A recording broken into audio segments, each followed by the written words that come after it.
EAGLES, Eagles.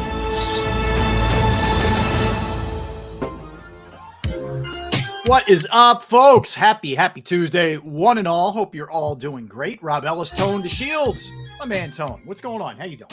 I'm doing all right, man. I feel great this morning. Went out, got some sun a little bit before we started the show. And, I feel good, man. I smell good. Took my vitamins, got my thoughts down, planned out my week in my planner, man. I feel good. Good. I'm glad to hear it. What's up, Teresa? What's up, Jimmy? It's Joe. Ho. I'm awake. Are you?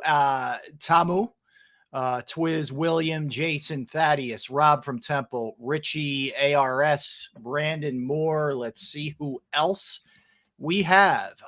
South Jersey D, James Autumn, Chuck, Ken. Hi, everybody. All right, so let's hit a couple things here. Let's do it. Tone, we know that the Eagles will be playing on Friday, September 6th. Yes, you heard me right. When you hear Friday at first, you're saying, Friday, what? Yes, there will be an NFL game on Friday. The Eagles will be playing to be determined. That always tough TBD. We don't know who it's going to be yet. September 6th, which is a Friday, in Sao Paulo, Brazil. They will be playing in Brazil for the first time in their club history. So interesting. It's considered one of their home games. They get 9 this year. So they will play 8 in Philadelphia, 1 in Brazil. Tone. I want to gauge everybody first. Folks want to jump in, tell me how you feel about this, and tell us how you feel about it. But I'll bounce it off you because I want to hear you first. But I had one immediate reaction when I saw this news last night. But tell me how you feel about it. For me, the first thing I thought to myself was, what time do I have to watch the game?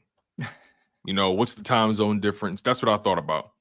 Now, obviously, if they're doing this on a Friday, I would like to think that they thought this time zone thing out. I don't know. Like, do you know? Are you aware of how the time zone works as far as what time we would have to watch? We would be able to watch it versus. Well, I think it depends what time the game starts. We don't know yet. Exactly. So, like, I'm trying to think. Maybe they start the game. I want to say it's like 6 hours, but maybe they start the game at noon Brazilian time, and we get a 6 p.m. on a Friday or something like that, or a 1 o'clock gets us a 7 p.m. So listen to this. Right now in Sao Paulo, it's 1:05 p.m. Oh, okay. So it's 2 hours. Right. So if the game, so it's a 2-hour difference. Well, actually, 2-hour difference from you. Well, it's actually for you, it's a 2-hour difference for you. For me, it'd be a 3-hour difference. So if they played the game at what? 12 o'clock, I would have to watch it at 3 p.m. It's a Friday. I'm guessing that game's played at night. So if they played it 8 o'clock, 9 o'clock start in Brazil, we get a 7 o'clock kickoff. Would be a guess from me. That's just a guess. No idea. I think I got that right. I think. Yeah, you're right. Yeah. If they played at 9 over there, it'd be a 7 o'clock game for it'd be all Eastern time zone, right? Yeah. Yeah, 7 for you, 6 for me. That would be a guess of mine. Somewhere around there, I think makes sense. Yeah, because they're 3 hours. They're 3 hours ahead of me. But overall, though, I'm intrigued by it. I'm not really a full transparency. I've never really been a fan of the international games. For time purposes. But I understand what the NFL is doing. They're trying to increase their footprint on the planet, and I totally get it. We'll see how it works out, though. It's going to be very different to see the Philadelphia Eagles playing in Brazil. But look, it gives the Philadelphia Eagles a chance to increase their footprint, their fan base. But we'll see how it happens. I'm pretty indifferent about it. How about you? All right, so here was my first thought. The Eagles had so many night games, such a brutal schedule last year. And again, this is not why they collapsed before everybody starts saying that I'm saying that. I'm not blaming that on what happened. But they had so many night games last year, so many later starts to their games, that I'm thinking, here we go again. A 14-hour flight to Brazil. And I know it's played on a Friday, and I'm sure they'll fly back Saturday, and you get an extra day's rest out of it. And I know it's the first game of the season, which lightens the load a little bit. But the last thing I want is this team having goofy travel conditions again. So I looked at it strictly from a football standpoint, not a global, broadening the brand thing for the NFL. But I thought about it from an Eagles perspective, where you're taking a really long flight to get there. I would imagine they probably spend a week there getting used to the conditions. But then you got to take a really long flight back. So even with the extra day or two, I don't know how much difference that makes. That was my first issue with this. I'm trying to think. So I'm looking at the flight right now. I believe a flight to Sao Paulo, Brazil, from my location is 15 hours and 30 minutes for me. That's a murderous flight. That's a murderous flight. I've never flown anywhere. Yeah, I don't think I've ever flown anywhere that far before. We flew to Ireland, which was a very long Actually, flight. you know what? I'm trying to think. I flew from Philadelphia to Hawaii. I think that's what's that, about 8? I don't know. I can't remember. But it was pretty much a full day of traveling, because we had a couple connecting flights. But yeah, it's just, I'm glad that it's first game of the year. Get it out the way. That's one thing I will say. Yeah, I'm glad that they get to get it out the way, and they don't have to worry about any kind of wonky schedule, on the back end, because that kind of game or that kind of schedule, you don't want that in between maybe a tough matchup. No, you don't. You can't. This is the only way you can do this, is the opener. It's the only way with Brazil. Yeah, There's no way you will be able to do this in like week 8 or week 6. It'd be chaos. It'd be chaos. Yeah. But overall, it's pretty cool. I don't. And again, I'm gonna somewhat sound like the ugly American here. I don't really care about these European games. I don't. I told you, I don't care about them at all. It does nothing. Like, I'm glad the NFL is going to make even more money. God bless. What else is new? Right. And they're looking to sell more, Eagles jerseys in Brazil. Right. It's not like they need it. Have at it. Yeah, whatever. But I don't care about that. I care about how it affects the football team that I, follow. And I just hope that we're not in this same cycle where, this game, the Eagles have all these night games, all these goofy turnaround games. I mean, hell, they even got a playoff game at night on Monday night. Yeah. They were the finale on Wild Card Weekend, and it was a grand finale, all right. Yeah. But yeah, like I said, I don't really care about the international games in any shape, way, or form. Those are for the NFL. Those aren't for the players. Those aren't for the fan. Maybe for the international fans, but overall, I'm indifferent about this whole thing, man. I'm just glad that it's the first week of the season, not the 4th or the 7th or whatever may have you. I'm just glad they get it out of the way. I can figure out my life in week 1, and after that, I can go back to business as usual. Yeah, I look at it.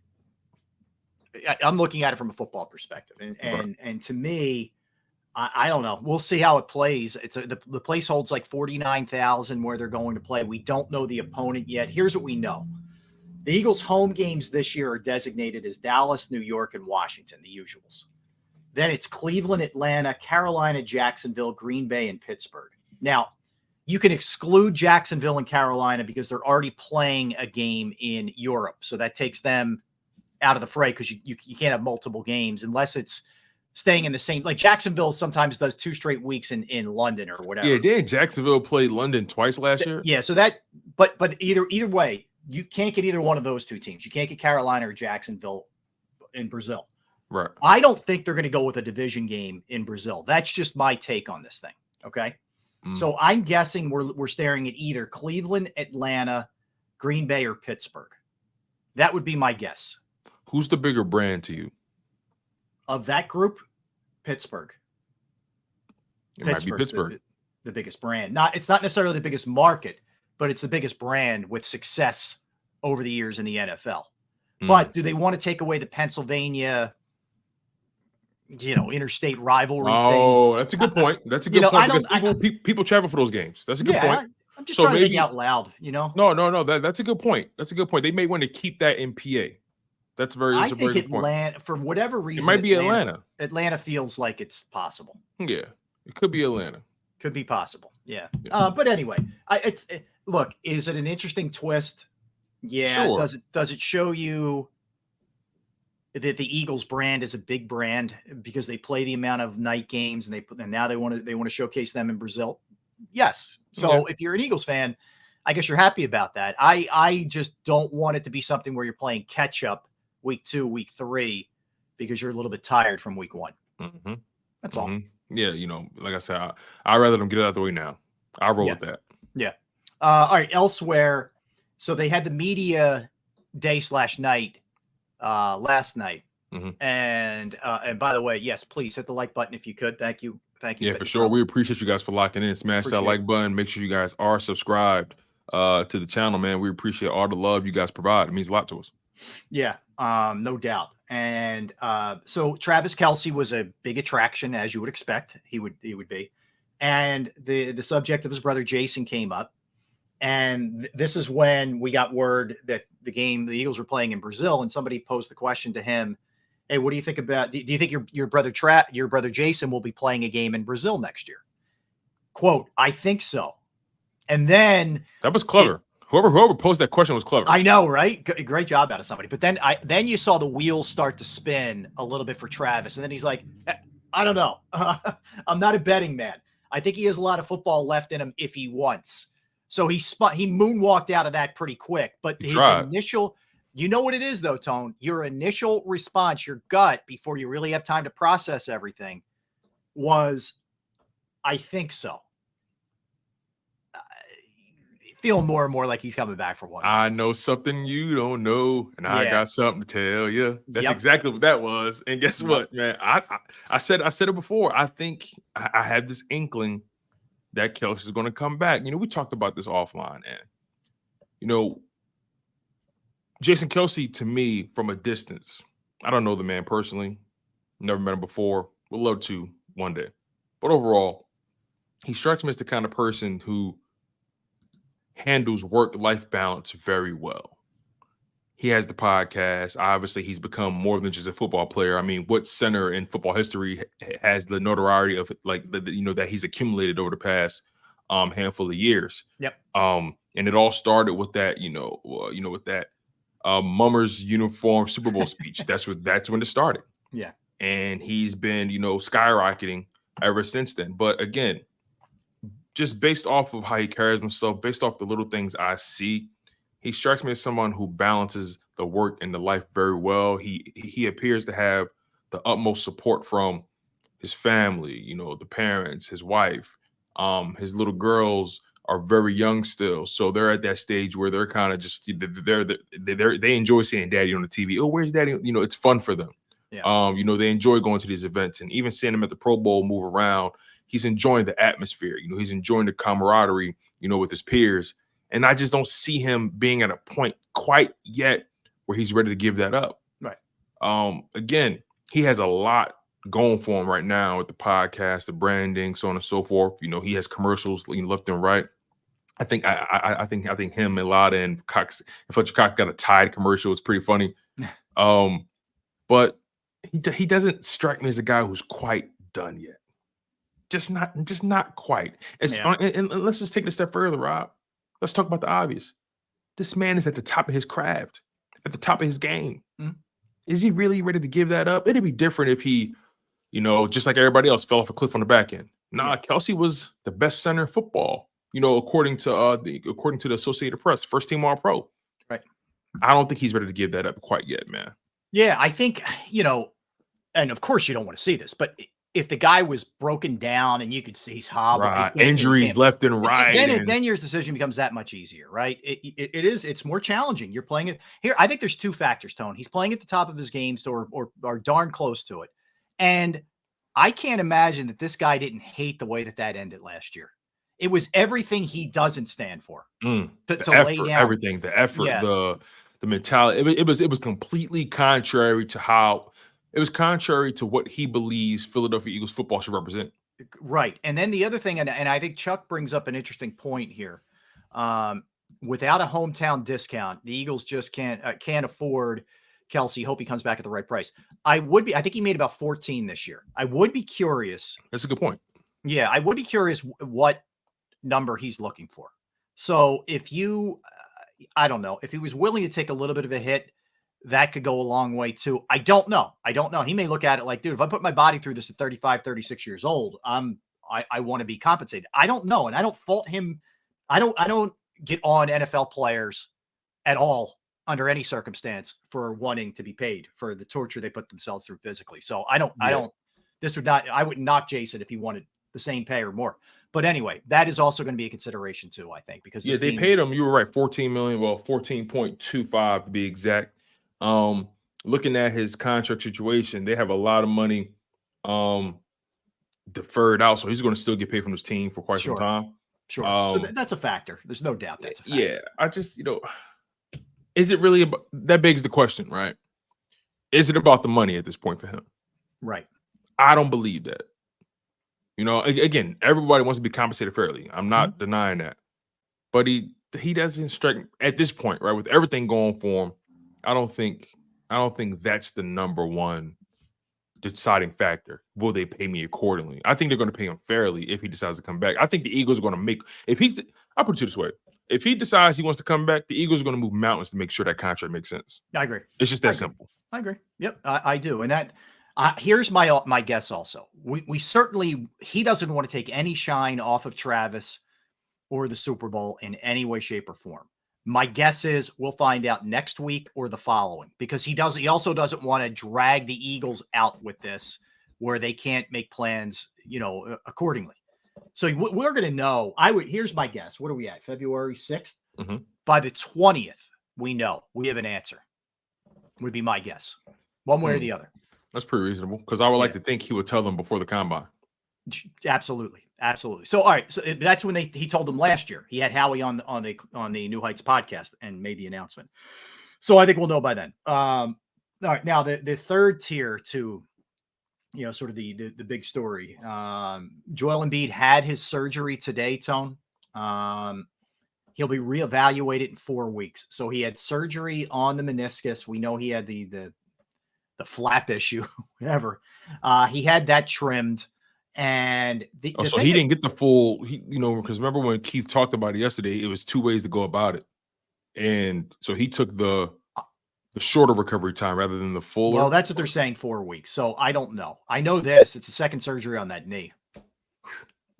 So I know there are a lot of people that are very optimistically looking at this and saying, he's coming back, man. 4 weeks, blah, blah, blah.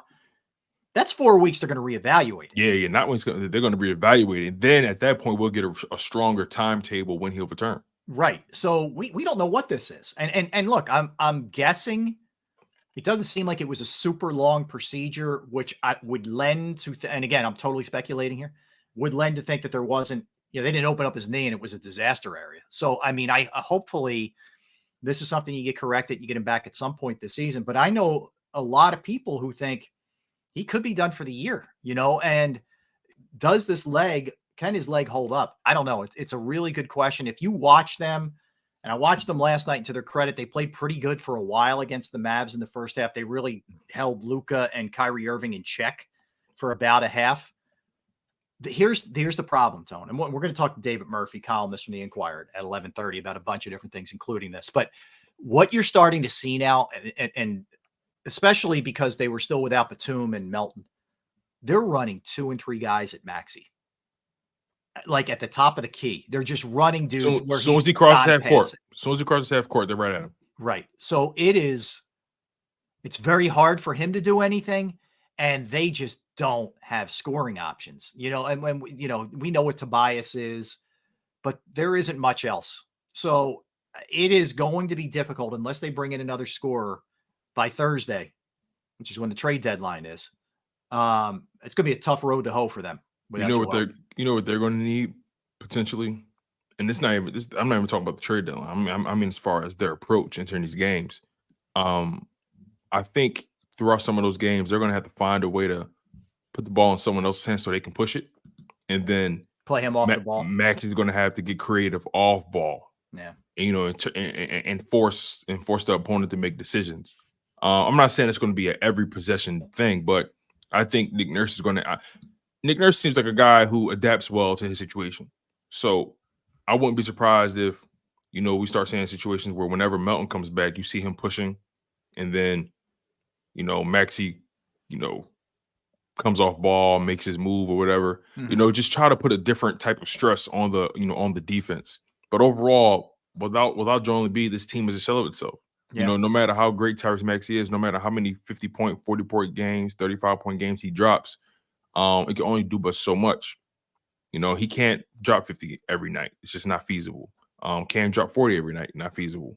30, okay, but he's still, in my opinion, I think Maxey is still learning how to be a dominant player and impose his will. But overall, this team was designed around Joel Embiid, and when you're missing your largest puzzle piece, it's likely to be incomplete. Yeah, and the problem, it's a problem when you have an injury to one of the two major pieces. Right. This team was built with role players around those guys who know what their jobs are.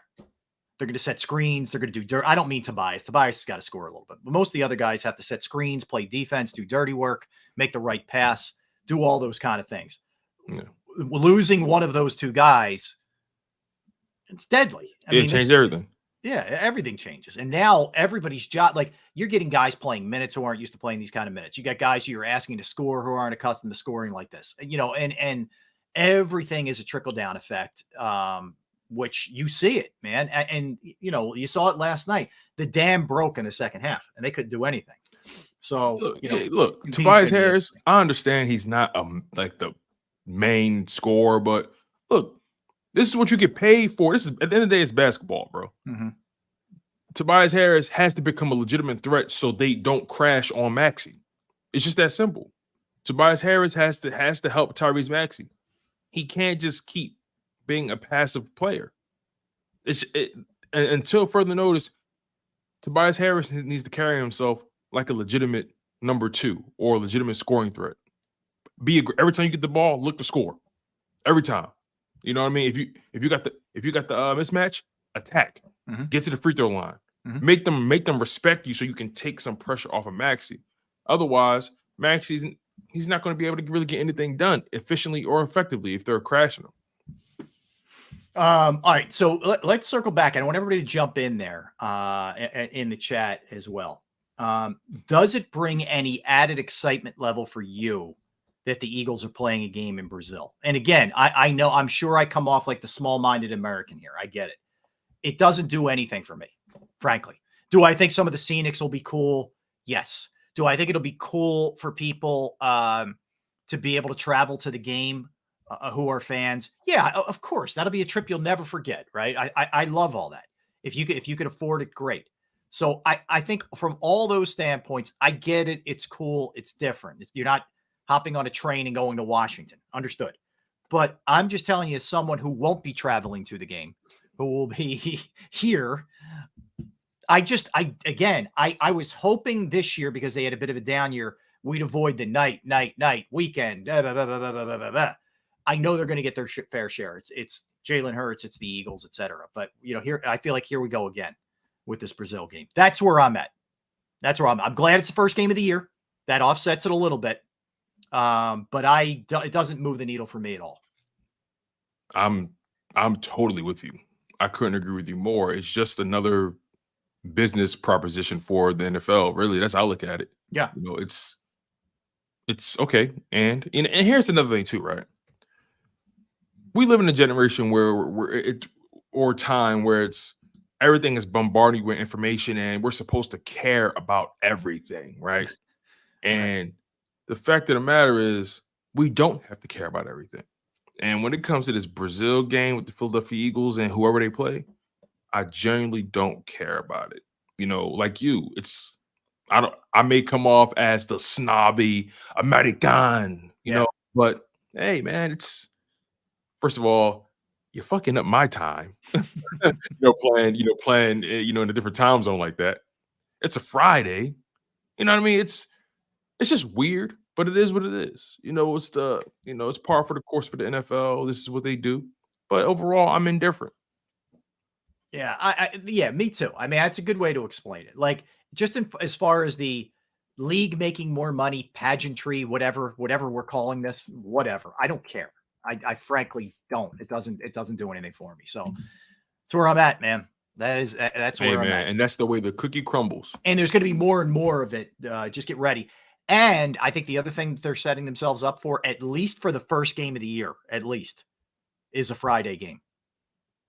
Oh, we're going to come out of the shoot. You think this was the pilot project? 100%. We are going to come out of the shoot eventually, and there's going to be a Thursday, Friday, Saturday night game, Sunday, Monday. The NFL wants to dominate the weekend. The NFL can dominate Thursday, Friday, Saturday, Sunday. 5 days out of the week. That's what they're going to do. That's insane. The only days you're not going to have action, at least that first week, or Tuesday, Wednesday.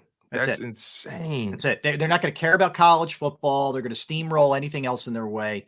We saw it this past year on Christmas. Like that's where it's headed.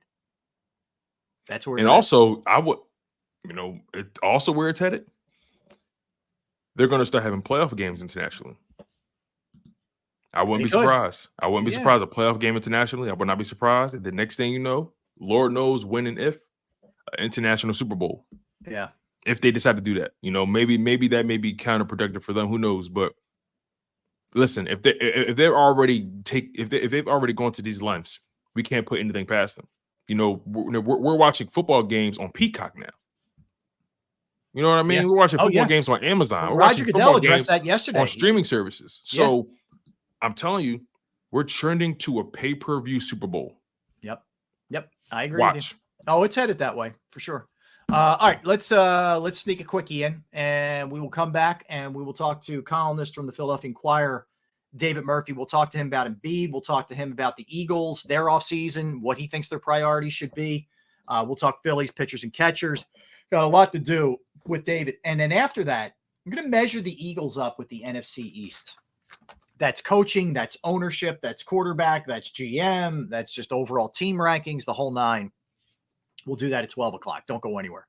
That's Tone. I'm Rob. We're Sports Take. Let's talk about Bravo Pizza of Havertown. Bravo Pizza of Havertown, family owned since 1985. You get Alex and his great crew in there each and every day, putting out the best, most fresh food that you could possibly get. Bravo Pizza of Havertown offers 20 different styles of pizza. They have slices to go. They have the specialized pizza. However you like it, they'll make it, but they don't just do pizza. They have fresh pasta, sandwiches, wraps, wings, salads. You name it across the board. Bravo Pizza of Havertown is also committed to the community. They have fundraisers for charities, schools, little leagues, where the proceeds go to those organizations. You can follow them at the Bravo Pizza of on Instagram and Facebook. They're located at 1305 Westchester Pike, Manoa Shopping Center in Havertown, Pennsylvania. Give them a call, 610-446-3810, 610-446-3810. Bravo Pizza of Havertown.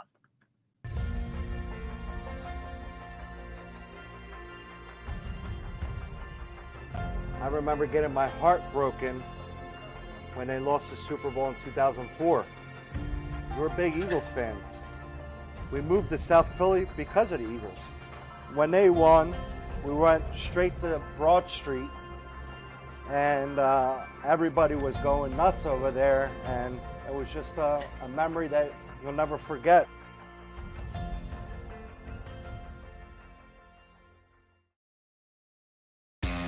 Go to get your game on. Go for the beers. Go for the cheers. Go for the hit and the hits. Go for the stakes and the stakes. Go to get your parlay on. Go to get your party on. Go for the scene. Go for the screens. Go for the gallery. Go for the win. Go to Ocean. Visit theoceanac.com to plan your visit. At Pond Lehocky, we've recovered billions of dollars for our clients, and we're confident we can do the same for you. With over 250 years of combined courtroom experience, we've helped over 100,000 injured clients obtain some of the largest settlements in Pennsylvania. One conversation is all it takes to help you and your family get back on track. If you've been injured in an accident, give Pond Lehocky a call. They're carving them up and good play calling along the way.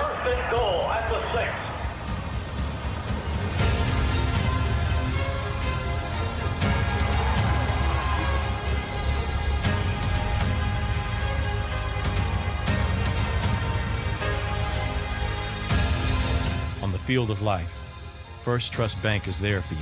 Champions on 3. 1, 2, 3. Because Philadelphia dreams deserve a Philadelphia bank.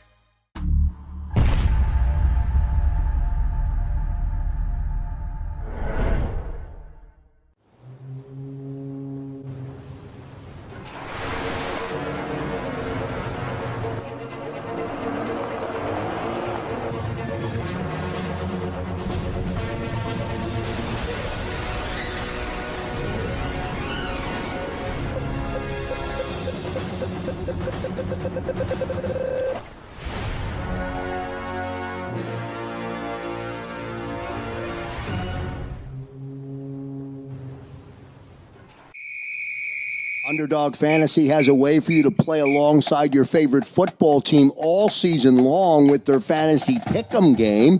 You pick between 2 to 5 players, select whether they'll go higher or lower on one of their stats, then do what you usually do on a Sunday, watch the games. You can win up to 20 times your money in a single game by going 5 for 5. It's a fantasy game, and the Sports Betting Show wants you to get involved. Go to UnderdogFantasy.com. When you sign up, use the promo code WIN, and Underdog will double your first deposit up to $100. That's UnderdogFantasy.com. Use the promo code WIN. Do you stream on a Roku, Fire Stick, Google TV, or Apple TV? Now you can watch 6ABC 24/7 with the 6ABC Philadelphia streaming app. For the big story on Action News, search 6ABC Philadelphia and start streaming today. EAGLES, Eagles.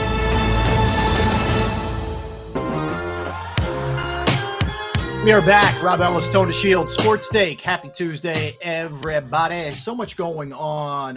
That's why I want to have our next guest on, because he's got great range, as they say, and we can talk about a number of different things. And he's an excellent columnist from the Philadelphia Inquirer. You can follow him at BY David Murphy on Twitter. And, of course, check out his work at Inquirer.com. David, what's up, man? How are you? What's up, Rob? What's up, Tone? Hey, what's going on? Like you said, good, Rob, Dave. he has that Steph Curry range, right?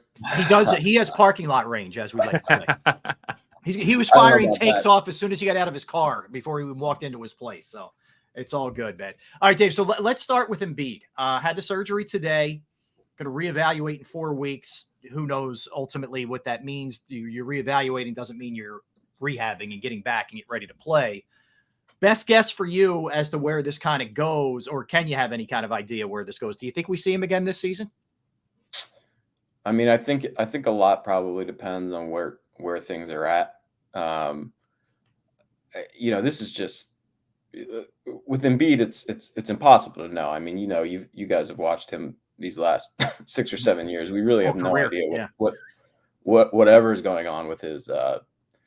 With his knee. I mean, it's funny that the meniscus was actually the injury that he suffered against the Wizards in that clincher, I believe. And if you remember, I mean, there was, at that point there was question about, was he done? Was he going to have surgery? Blah blah blah blah. He comes out and scores 40 points and 39 points in games 1 and 2. So I don't know how much of the timeline is kind of them. Taking pressure off Embiid or protecting him, or maybe it is much more serious than anything he's ever suffered. If I had to guess, I mean, I think they're probably hoping that he's back for the conference semifinals. But the way they've played without him, I don't know that you're even going to get there. Yeah, it's a conference semifinals even with him. Right? But yeah, you're right. I mean, that's the tough thing, Dave, because it's weird. In years past, they've been okay without him. Mm-hmm. They're horrendous. Yeah, they're just not built this year at all to win with him or without him. Mm-hmm. They actually their net rating, their points per 100 possession is not really all that much worse than it usually is without him in terms of on the bench versus on the court. But obviously in the games that he's missed, they don't have a true backup big man is what it comes down to. I mean, the defensive end, he's such a big, I've always said it. I mean, that's defense is what makes him the MVP, and he never really gets the credit for it because he's so big and he doesn't necessarily do anything. He doesn't do anything, have many highlight worthy blocks or anything like that. But he just changes the game on defense, and trying to ask Paul Reed and Mo Bamba to fill in for that just isn't working. Yeah, David. I asked Keith Pompey this yesterday, and I want to ask you, how much of this injury do you place on the NBA, employing that 65 game minimum for all these awards? You're seeing a lot of these guys kind of push it because they want to be considered for, all NBA, all those things impact their pockets. So how much of an impact, how much of that do you place on of Joel Embiid kind of going out there forcing it? Yeah, it's like, look, I know the NBA deserves, I don't know if blame is the right word. This is an unintended consequence of kind of the policy that they put in, which everyone was on board with and which made a lot of sense. But, at the same time, load management isn't just guys kind of slacking off and collecting a paycheck. I mean, the game, and look at a guy like Embiid, 7'2", 275 pounds, whatever he is. There's never been a guy in the history of the NBA, I don't think, who pounds his body like that. Just there's the amount of, I mean, Wilt was at least, lithe and athletic. Embiid is just, that's a lot of pounds going down on joints, and he's got the same joints as you and I. It's same thing with Kawhi and his knee, and who kind of originated load management back in the day. But they need it, and like these guys, they know their bodies better than anybody, and they're playing these guys are pushing their bodies to a higher level than has ever happened before in the NBA. You can see it in the scoring. You can see it in, bigger, faster, stronger, and that puts a lot more pressure on your body. And I don't know that you can regulate, other than shortening the season. I don't know that you can really regulate it without kind of making guys choose between their health and kind of their performance. Yeah, no, it certainly makes sense. So with that said, Dave, maybe your point of view before Embiid gets hurt versus now with the trade deadline on Thursday, if you're the Sixers, do you just sort of chalk it up to, look, if we hang around, we get him back for the playoffs, we make a run? Or do you say, we got to get Maxey a little bit of help, at least someone who can score a little bit? Because, I mean, you saw it last night. They're running 2 and 3 guys at him the second he crosses half court. How do you approach this? Yeah, I mean, I think we're going to learn a lot about what the Sixers actually think about Embiid based on what they do over these next few days. I mean, look, it makes absolutely zero sense to throw good money after bad and use any of your assets to kind of be a better version of a team that's not going to win anything anyway. Now, if they think now, look, there's 3 months until the conference semifinals, 2 months until the playoffs, and we saw Darius Slay come back from a knee scope on his, some sort of meniscus procedure within, 5 or 6 weeks. Look, every injury is different. Every body's different. Every knee is different. So I'm not saying that Embiid could be back, within a month or two, but I don't think anyone's ruled that out. And there's a chance that, he could be working his way back into game shape, by the last week or two of the regular season. And in that case, yeah, I mean, you might want to think about, if you think if you think you're going to have the same team at some point in the playoffs that you had when you were kind of tearing up the NBA, earlier this year with Embiid, then yeah, I mean, I think you do go out there and try to get Maxey a little bit of help. Speaking of Maxey, David, he's a first-time All-Star. This has pretty much been his breakout season. He's putting up crazy numbers, at the guard position, but he plays so well off Joel Embiid. With Joel Embiid being out now, a lot of pressure now mounts on Tyrese Maxey. He sort of becomes their de facto leader from a talent perspective. Speak on the amount of pressure he's under to kind of help this Philadelphia 76ers team tread water and at least make the playoffs and give Joel Embiid a fair shot at coming back. I mean, he might be under some pressure from some people, but you got to be realistic. Look, Damian Lillard couldn't do it by himself in Portland. Steph Curry couldn't do it by himself. When he lost that season where everybody was hurt besides him. You can't ask a guy like Maxey to carry your team to a top 4 seed in the playoffs. You could hope that he can keep your head above water enough that you can make the playoffs, or at least avoid the playing round. But I mean, he's not Damian Lillard. He's great. He's not Steph Curry. He's great, but those guys couldn't do it. And that's kind of the supporting cast he has. That's the thing. I mean, kind of the double-edged sword with a guy like Embiid is he's so good that, and he's so central and kind of singular and dominant that, when you lose that guy, your entire team just kind of falls apart because you can't replace that. And, any team you would build that could compete without him, you can't really build with him there. So, Dave, like I said, I wanted to jump around a little bit. So let's go to the Eagles here. And I think when last we spoke to you, it was prior to the Tampa game. So a lot's changed, obviously. Nick's back, but the supporting cast around Nick has changed. Vic Fangio, of course, and Kellen Moore, et cetera, and more coaching hires. Looks like Christian Parker is going to come here to be a defensive coach as well.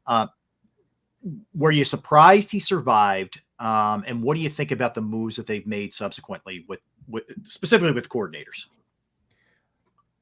I don't know if I can say I was surprised because, look, the guy went to the Super Bowl. I mean, it would have been unprecedented for him to be, fired. I mean, I know John Fox, I think, got fired, and Bill Callahan got fired a year after they went to the Super Bowl. But, or maybe it was Kubiak, whatever the case. Those are older guys, not guys who were in their first 3 years with the team and took them to the playoffs the first year and just as overachieved every step of the way, right up through really the last, it was only really 6 or 7 weeks.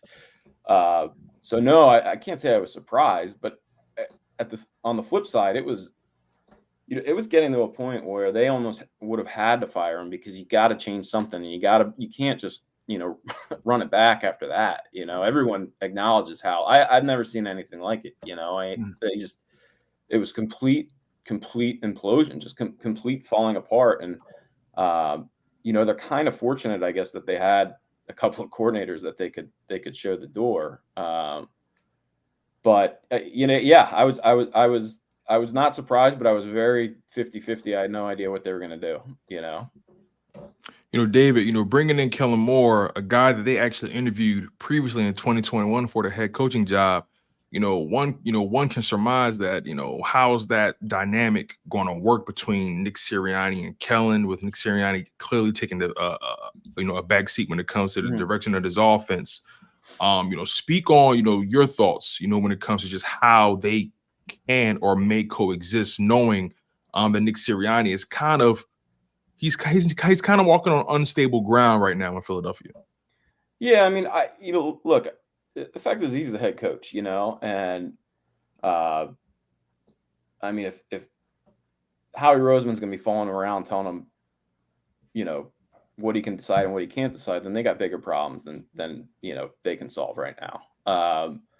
I think a lot of this was kind of them just kind of trying to get through the end of the season aftermath and the press conference. But look, your head coach is your head coach. And if every play that's on the play sheet, is going to be there because he okays it. And if he says he doesn't want to do something, then you don't do it, and, I don't think it's really all that unprecedented what we're seeing. I mean, Mike Tomlin, John Harbaugh, all these guys kind of really some of the most successful coaches there are kind of these, no direct responsibilities in terms of play calling, but, so much is done before the play actually gets called. I mean, Sirianni's going to be running the game plan meetings. He's going to be, deciding what film to watch. He's going to be organizing everything. So I think he's going to be very involved. And, I think probably the best head coach coordinator relationships are kind of the same way and the same thing that they will aspire to, where, it's Kellen Moore's, it's Kellen Moore's baby. And that's his, he's the mad scientist there, but you're working with your head coach to kind of, I mean, look, it's football, run, pass, deep, short, sidelines, between the numbers. Like it's not, there's only so many decisions that you can make. And I think in the best organizations and in the best workflows, kind of some of these decisions are obvious, especially if you've picked the right guy as the head coach. He's going to be doing a lot of stuff that you would do anyway, Yeah. Murph, as far as Jalen kind of ties in all this, obviously, was his step back just a byproduct of the entire team going into the abyss, or do you think there's bigger issues there? How critical and how much of a job will it be to kind of get him back to 2022 status? Look, man, I mean, Jalen Hurts has proven me wrong at every step of the way, so I can't even begin to guess. I mean, frankly, he looked, a little bit more like the guy I thought he was originally. But at the same time, he's a much better passer still than that guy ever was. And he still has that. The thing that kind of blows my mind and leaves me kind of guessing at what the future holds is, I don't want to say slow, but kind of slow. He looked, I don't know if there was something acute wrong with him. I don't know if look, we saw it with Michael Vick, we saw it with Donovan. Donovan was running for 13 yards a game by the end of his career, you just don't see Lamar Jackson's kind of an odd bird that way, where you just don't see guys have a sustained rushing peak, playmaking peak with their feet very often. So, question is was this a one-time thing? Was he dealing with stuff that he's going to get? Sorry. It's okay. Do you have somebody there to get it, Dave? Yeah, no, we got a fence guy coming. He must be a little early. If you got to go ahead, man. No, it's all good. But yeah, I mean, I think that's a big question. Can he make plays with his feet like he used to? Can he stop on a dime? Can he get to the edge? I don't know, and I don't know if that's because of what defenses were doing, what was wrong with his body. That's a big question to me, and I couldn't even guess at it. David, I'm glad we're here because Jalen Hurts and most notably Nick Sirianni, they got a lot of heat about how they responded to the blitz in 2023, and Jalen Hurts has been getting a lot of heat about that since he became a starter. It's kind of been his one Achilles heel. Even in that Super Bowl year, they struggled. They had games in between the Cardinals game, that Colts game, where the offense seemed to really sputter. You bring in a guy like Kellen Moore, who, albeit has not worked with dual threat quarterbacks in his NFL career, but he has a strong history of being successful against the blitz. How much of the onus has been put on Jalen Hurts now to come in well prepared, to rectify the demons that he's failed to slay in the first few years of his career when it comes to that blitz? Yeah, I mean, that's going to be Kellen Moore's number one thing. Is that, we talk a lot about play calling, but it's going to be about coaching up Hurts and getting him to see what the coach sees out on their field and make the decisions that need to be made. I mean, that was a big thing with Hurts this year. He was definitely, it was a little slow on the uptick at sometimes. And I think a lot of that comes down to what coordinators were doing to confuse him. But yeah, I mean, that's going to be Moore's big thing, is getting him to recognize what he sees in front of him and put the ball where it needs to go. Dave, let me jump to Phillies, because believe it or not, we are real close here to pitchers and catchers. Pretty quiet. Nola re-signing, certainly necessary, but they didn't do a ton else. What would you have liked to have seen them do? Are you good with where they are? How do you view their status here as we are about to enter the 24 season?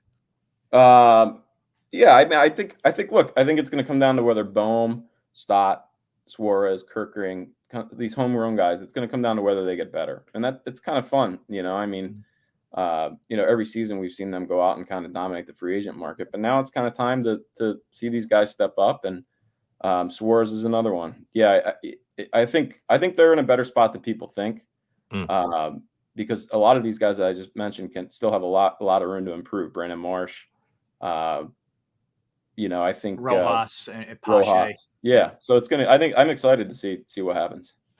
David, speaking of those guys, right, that you're looking forward to stepping up, right, and they're literally running the back with the same crew. I respect that as well. In saying all that, by your estimation, how open is this proverbial World Series window when it comes to the Philadelphia Phillies? Back-to-back seasons, they've come pretty close.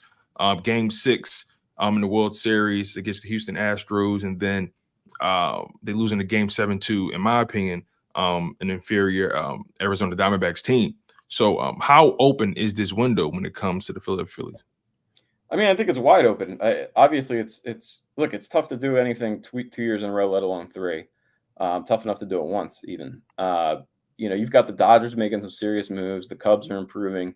The Braves just every year seem to reload and tweak a little bit. So, Look, it's open, and it's probably, this might be their best chance. We'll look back 10 years from now, and these 3, 4, or 5 years are going to be their best chance. So yeah, I would say wide open. All right, I gotta swing it back to the Eagles for a second here. Tony, you want to follow up? Go ahead. Go ahead. Yeah. Because I was thinking about something. You kind of said something with the Eagles about overachieving in the Nick Sirianni era. I never really given it much thought up until now. Right, year one, they're coming off with a 4-11-1 season. No one thought they would make the playoffs. Everybody thought it'd be a figured out year. They make it in as a 7th seed. Then the following year, no one thought they would make it to the Super Bowl. People would think they would just build off of the previous season, yet they make it there. And then the Phillies, that year when they made it to the World Series, I don't think we thought that far ahead. And then now the expectation changed, and years later, I guess, do Philadelphia fans have to kind of put things in perspective when it comes to where the Eagles and Phillies are in particular? Because again, both of those teams have kind of exceeded our expectations over the past few years consistently. Yeah, I mean, yeah, I think the fan base. I mean, explain how you mean. So, I mean, Eagles fans, we know how hard they can be, right? Mm-hmm. And, when you think about that, sometimes we could look at this team and say, no, they should be here, they should be there. And when you mentioned the fact that they've kind of overachieved, it's like, wow, I guess you're probably right. Maybe we need to be more patient with what they're building here. Yeah, I mean, the Eagles thing is just so tough to wrap your head around because of how good they were before it all kind of fell apart. Look, I'm with you where I think that. I think what I would say is I think the NFL is a lot more situational and kind of week to week than people give it credit for. And a lot of what we saw, 2 years ago was them just running roughshod over just a brutal schedule. I mean, Ben DiNucci, like some of these quarterbacks that they're playing, aren't even in the league anymore. Names we'll never remember again.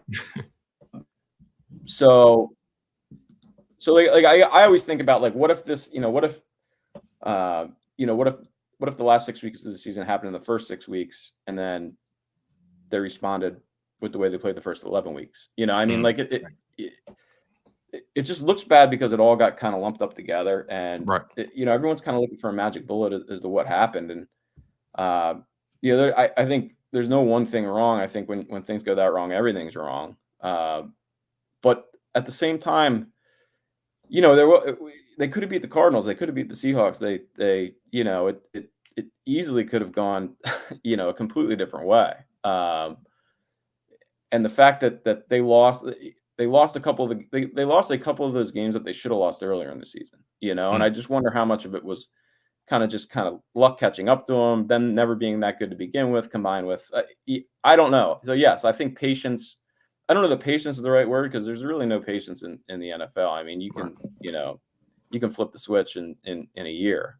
But yeah, I mean, I think maybe like a little more perspective in terms of the context of how the NFL works, Okay. Speaking of the NFL, we didn't hit you with the Brazilian game Friday, September 6th. We don't know the opponent yet. First time the Eagles will play there. What are your thoughts? Just sort of general of the Eagles playing there, NFL expanding more and more, where this thing's headed ultimately. What do you think?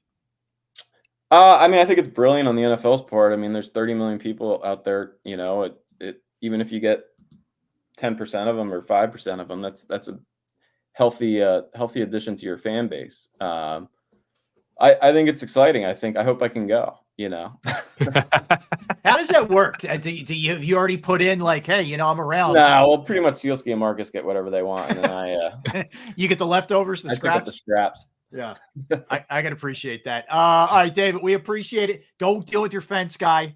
Get that taken care of, man. But thanks, David. We appreciate you, sir. Thank you. All right, I'll send you guys a picture of it. There you go. All right, sounds good. David, yeah. Thanks, man. That's David Murphy.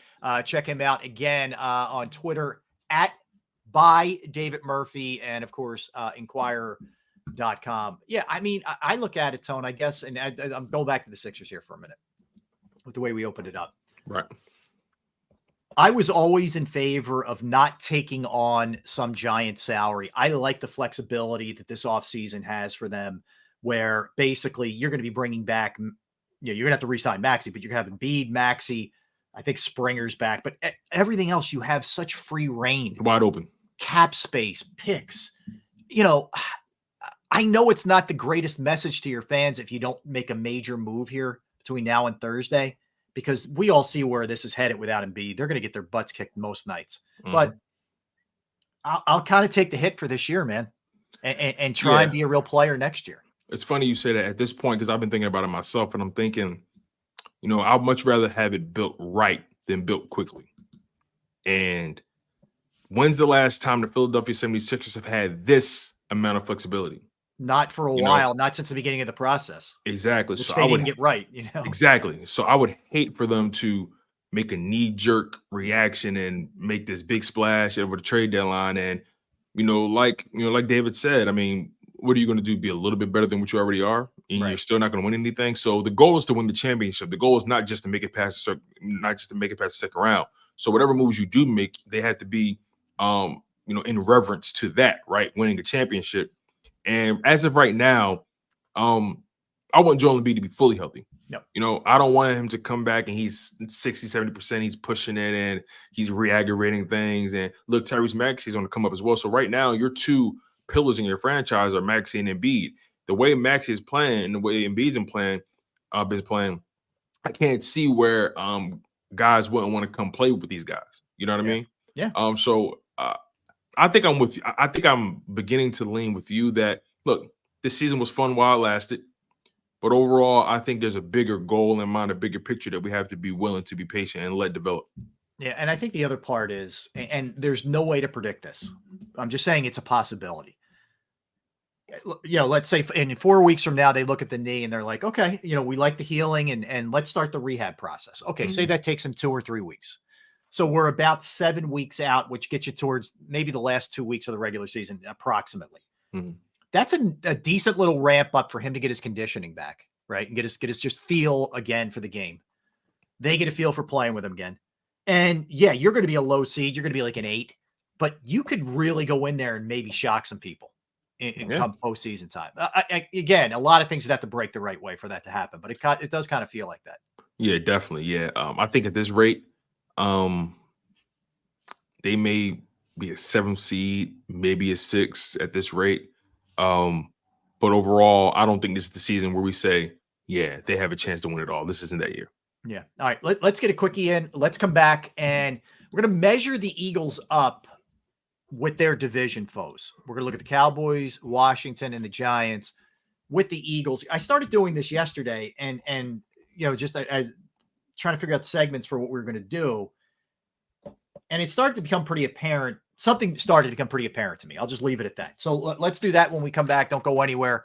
That's Tone. I'm Rob. We are Sports Take. All right, let's talk about Jim Murray and Principal Financial Group, because knowing who to trust with your finances can be a very scary proposition. I'm right there in the front of the line. But I could tell you from personal experience that Jim Murray and Principal Financial Group are people that I trust implicitly, whether that's retirement planning, 401k review, insurance review. You might have a small business and you're trying to get your employee benefits off the ground. That's another resource that Jim can help you with. I've entrusted my IRAs, my 401k rollovers with Jim, and I couldn't be any happier. You will be too. Give him a call, 610-996-4751, 610-996-4751, or you could email him, Murray, MURRAY, .jim@principal.com. That's Murray.jim@principal.com.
Any professional sports coach will tell you there's no substitution for preparation. At Malamut & Associates, that is a tenet by which we live. We prepare from day one for victory. Anything less is not acceptable. Go passionately. Go fearlessly. Go confidently. Go Birds! Go confidently towards your goals with First Trust, Philly's hometown bank for nearly 90 years, and the official bank of the Philadelphia Eagles. We're focused on getting you over the goal line. So go with conviction, go with trust, Go Birds! and go forward with us by your side. First Trust Bank, the official bank of Philadelphia dreams. Oh, and go Birds. Underdog Fantasy has a way for you to play alongside your favorite football team all season long with their fantasy pick'em game. You pick between 2 to 5 players, select whether they'll go higher or lower on one of their stats, then do what you usually do on a Sunday, watch the games. You can win up to 20 times your money in a single game by going 5 for 5. It's a fantasy game, and the Sports Betting Show wants you to get involved. Go to UnderdogFantasy.com. When you sign up, use the promo code WIN, and Underdog will double your first deposit up to $100. That's UnderdogFantasy.com. Use the promo code WIN.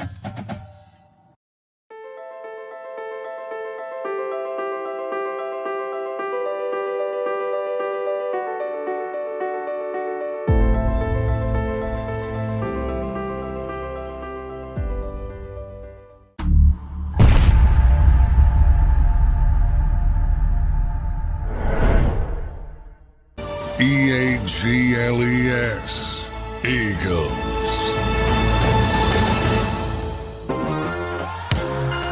We're back. We are Sports Day. Tone Rob hanging with you on this Tuesday.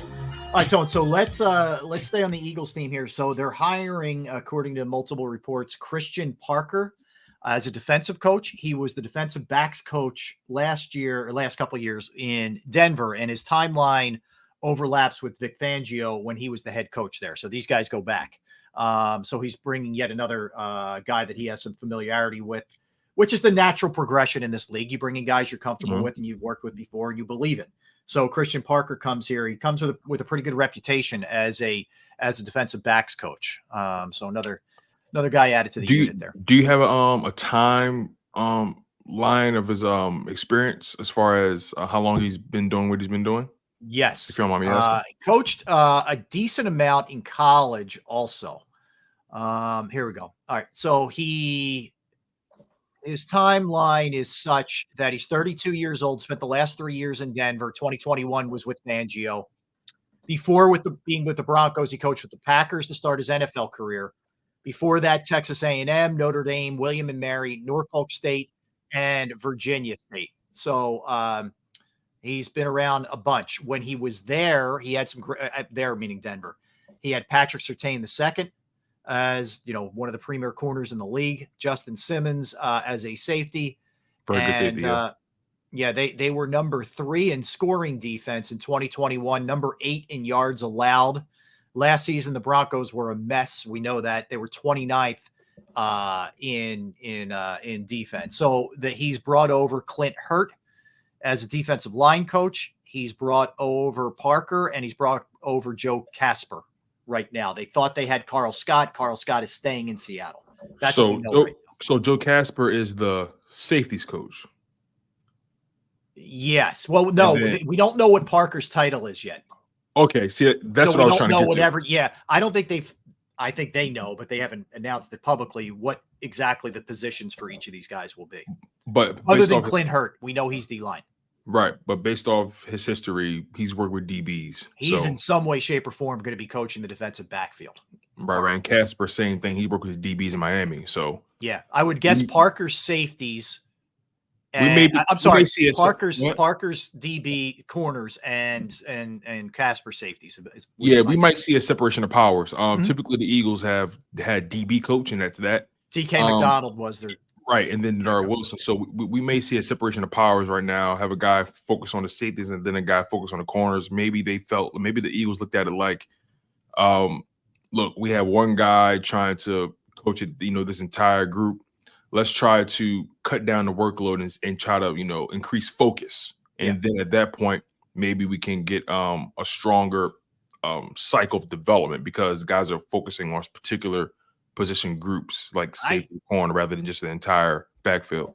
Here's the way I view it, Tone. One of the appeals to certain schools or certain approaches is, they always tell you, they give you the student to teacher ratio, right? And the less students to teacher ratio, the better, right? Which means more individual instruction.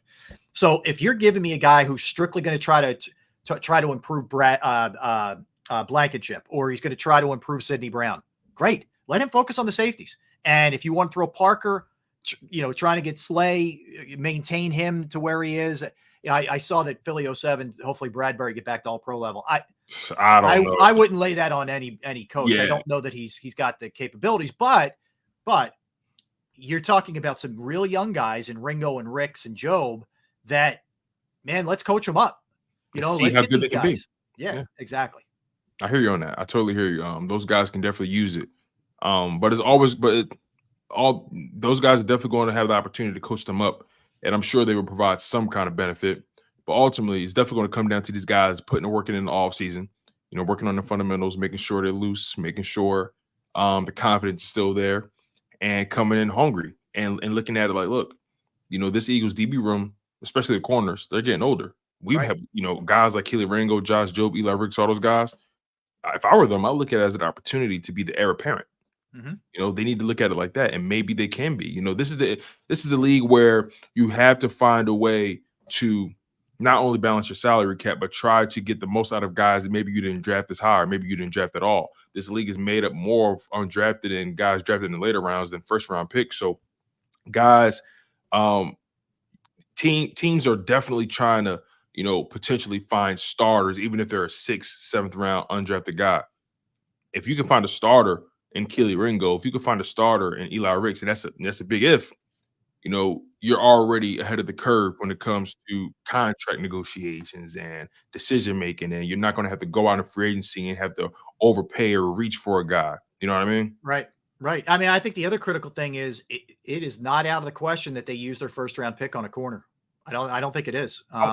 So that guy Kool-Aid is Kool-Aid McKinstry, the great. Yeah. The name itself, it's just cool. Oh yeah. Yeah. You just see it already. He's busting through like a brick wall, like the old. Do you remember that? Yes. No.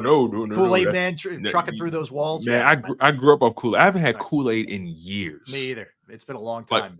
I'm 29. I don't think I've had Kool-Aid in nearly 10 years. Yeah, man. I hear you. But so anyway, I think that's going to be such a hypercritical position of focus that you better be bringing in good guys. And if Fangio trusts these guys from working with them before, it's a good sign. There's continuity there. He knows how they work. They know how he works. And Parker had success when he had talent. And Surtain, look, some of this is you have to have great players. Patrick Surtain's a great player. Great players. All in all, they have to improve the overall talent of this defensive backfield for sure. Yeah, and real quick, I think yesterday or the day before, we had Coach Dave Weinstedt on the National Football Show. His track record is solidified. Super Bowl champion, defensive coordinator, all that kind of stuff. He's solidified. National champion in college. He's got the resume. He spoke on Vic Fangio because they have a relationship, and he was saying, look, that guy, Vic Fangio, the Eagles got a good one. And when it comes to Vic and always staying ahead of the curve and always trying to reinvent himself and being a no-nonsense guy, trust me, he won't be the reason why that Eagles defense doesn't measure up. Gotcha. And when I hear that, I'm like, all right, that's what I like to hear. I'd much rather have a guy, no nonsense, that gets the best out of me than someone who's constantly trying to be my friend. Yeah, it's true. And I saw a bunch of guys at the Pro Bowl this weekend who were really singing a different tune than what we heard with some of these Miami players. Guys who were with him in Chicago, guys who were with him at his various other stops who were Pro Bowlers were singing his praises for whatever it's worth. Well, here's the thing, Rob, real quick. That Miami team, in my humble opinion, how much credence can we give their word? Let's be frank about this. The two biggest knocks on that team was they can't beat good teams and that they're soft. Lo and behold, you hear guys crying and moaning about Vic Fangio not being a nice guy, and he didn't really fit in. And I even hear that Vic Fangio even had a hard time assimilating to that Miami soft life culture. He's from he's cut out for like cold. Yeah, he's from PA. You know what I mean? So just think about everywhere he's coached: Chicago, Denver here. You know what I mean? Like that Miami lifestyle is not even in his DNA. So maybe there's something to it as far as just him not fitting into that culture. But overall, when it comes to a guy coaching you hard and being demanding, come on, man. I ain't trying to hear none of that. Well, and I think the Eagles need that kind of vibe anyway. I was just going to say that this is part of what also the culture shift. Sirianni leans to. I'm not saying he doesn't hold guys accountable, but he can be too buddy to me sometimes. Yeah, and he may be too friendly. I think you need a bad cop in the room. And I think Vic Fangio is not afraid to be a bad cop. So that's fine by me. Here's what I know. Last year didn't work. So let's just say that. Last year didn't work. So whatever, flip it on its head. I'm cool with that. Try something else. Right. That's all. Just don't keep doing the same thing and you're going to get the same results. So try something else. All right. I started looking at the NFC East because I'm trying to measure up the Eagles, at least in the closest proximity that we have. And I went through, I did 5 categories here: coaching, quarterback, overall team ranking, owner, and GM. And I tried to stack up where the Eagles fall with the Cowboys, with the Commanders, with the Giants. Okay. So this is not the entire NFC. It's not the NFL. This is just NFC East. All right. All right. So let's begin there. We're talking about Sirianni. Let's start with the coaches. If you had to rank them, okay, of the 4, Nick Sirianni, Brian Daboll, who's still there, Dan Quinn, who takes over in Washington, and Mike McCarthy, who's still in Dallas. Okay. Those 4. How would you rank them 1 through 4? This is a tricky proposition because that begs the question, how are we gauging them, right? Are we just gauging them? Because obviously the Giants don't have talent. And we know Brian Daboll is a good coach. He was able to coach that team up to a playoff berth, and we saw what he was able to do with Josh Allen. And then when we look at Dan Quinn, he did make it to a Super Bowl, didn't win it, but overall his time in Atlanta was pretty successful. Yeah. I'm willing to argue, ups, downs, some mediocre years, but overall, some people felt like that he underachieved there. And then Mike McCarthy, Super Bowl champion with Green Bay, had a spectacular season last year, and coaching up Dak Prescott, bringing out the best in him. They got trounced in that playoff game like the Eagles did against the Buccaneers. I feel like all these coaches in the NFC East have something to prove, and in some shape, way, or form, aren't really seen in the light that they probably should be seen. If I had to rank them, though, I think I'm putting Mike McCarthy 1, Daboll 2, Sirianni 3. Wow. Dan Quinn 4. Daboll ahead of. And the reason I put Daboll ahead of Sirianni is because I saw what he was able to do with nothing. And somehow, some way, they made it to a playoff berth and stole a playoff game on the road. I saw that happen. That goes a long way with me. Sirianni, although the defensive roster wasn't the best, that offense still had some heavy hitters on it. And yes, they made it to a 10-1 record, but I think there's no excuse for that offense to become as flaccid as they became.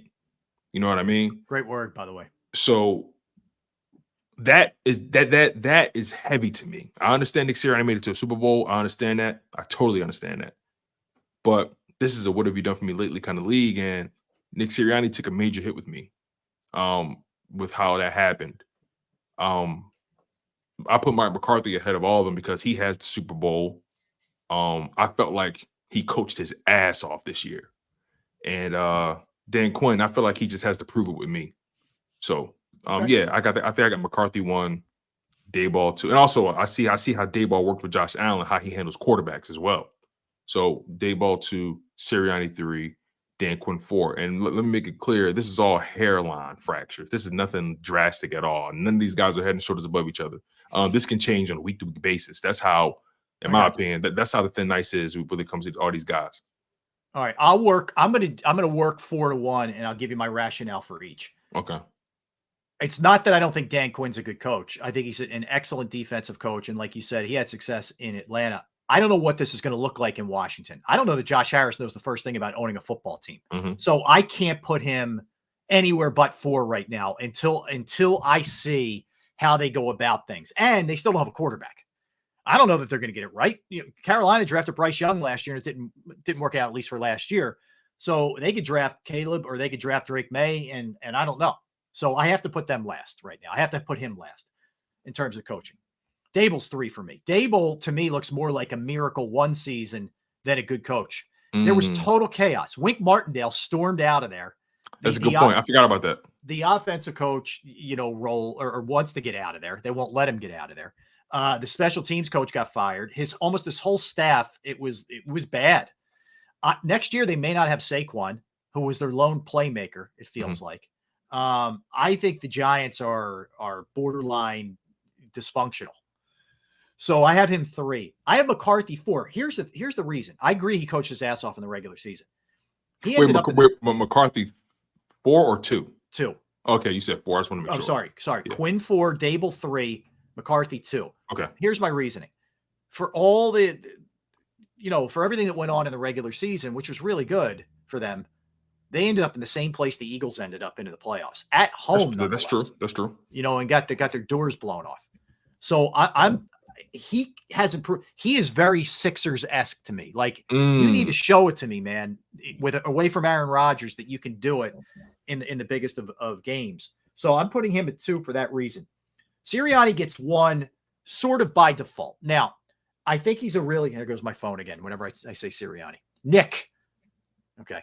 Nick gets number 1 here. For me, because the track record through 2.5 years is really good. It's awful with the last thing that we saw.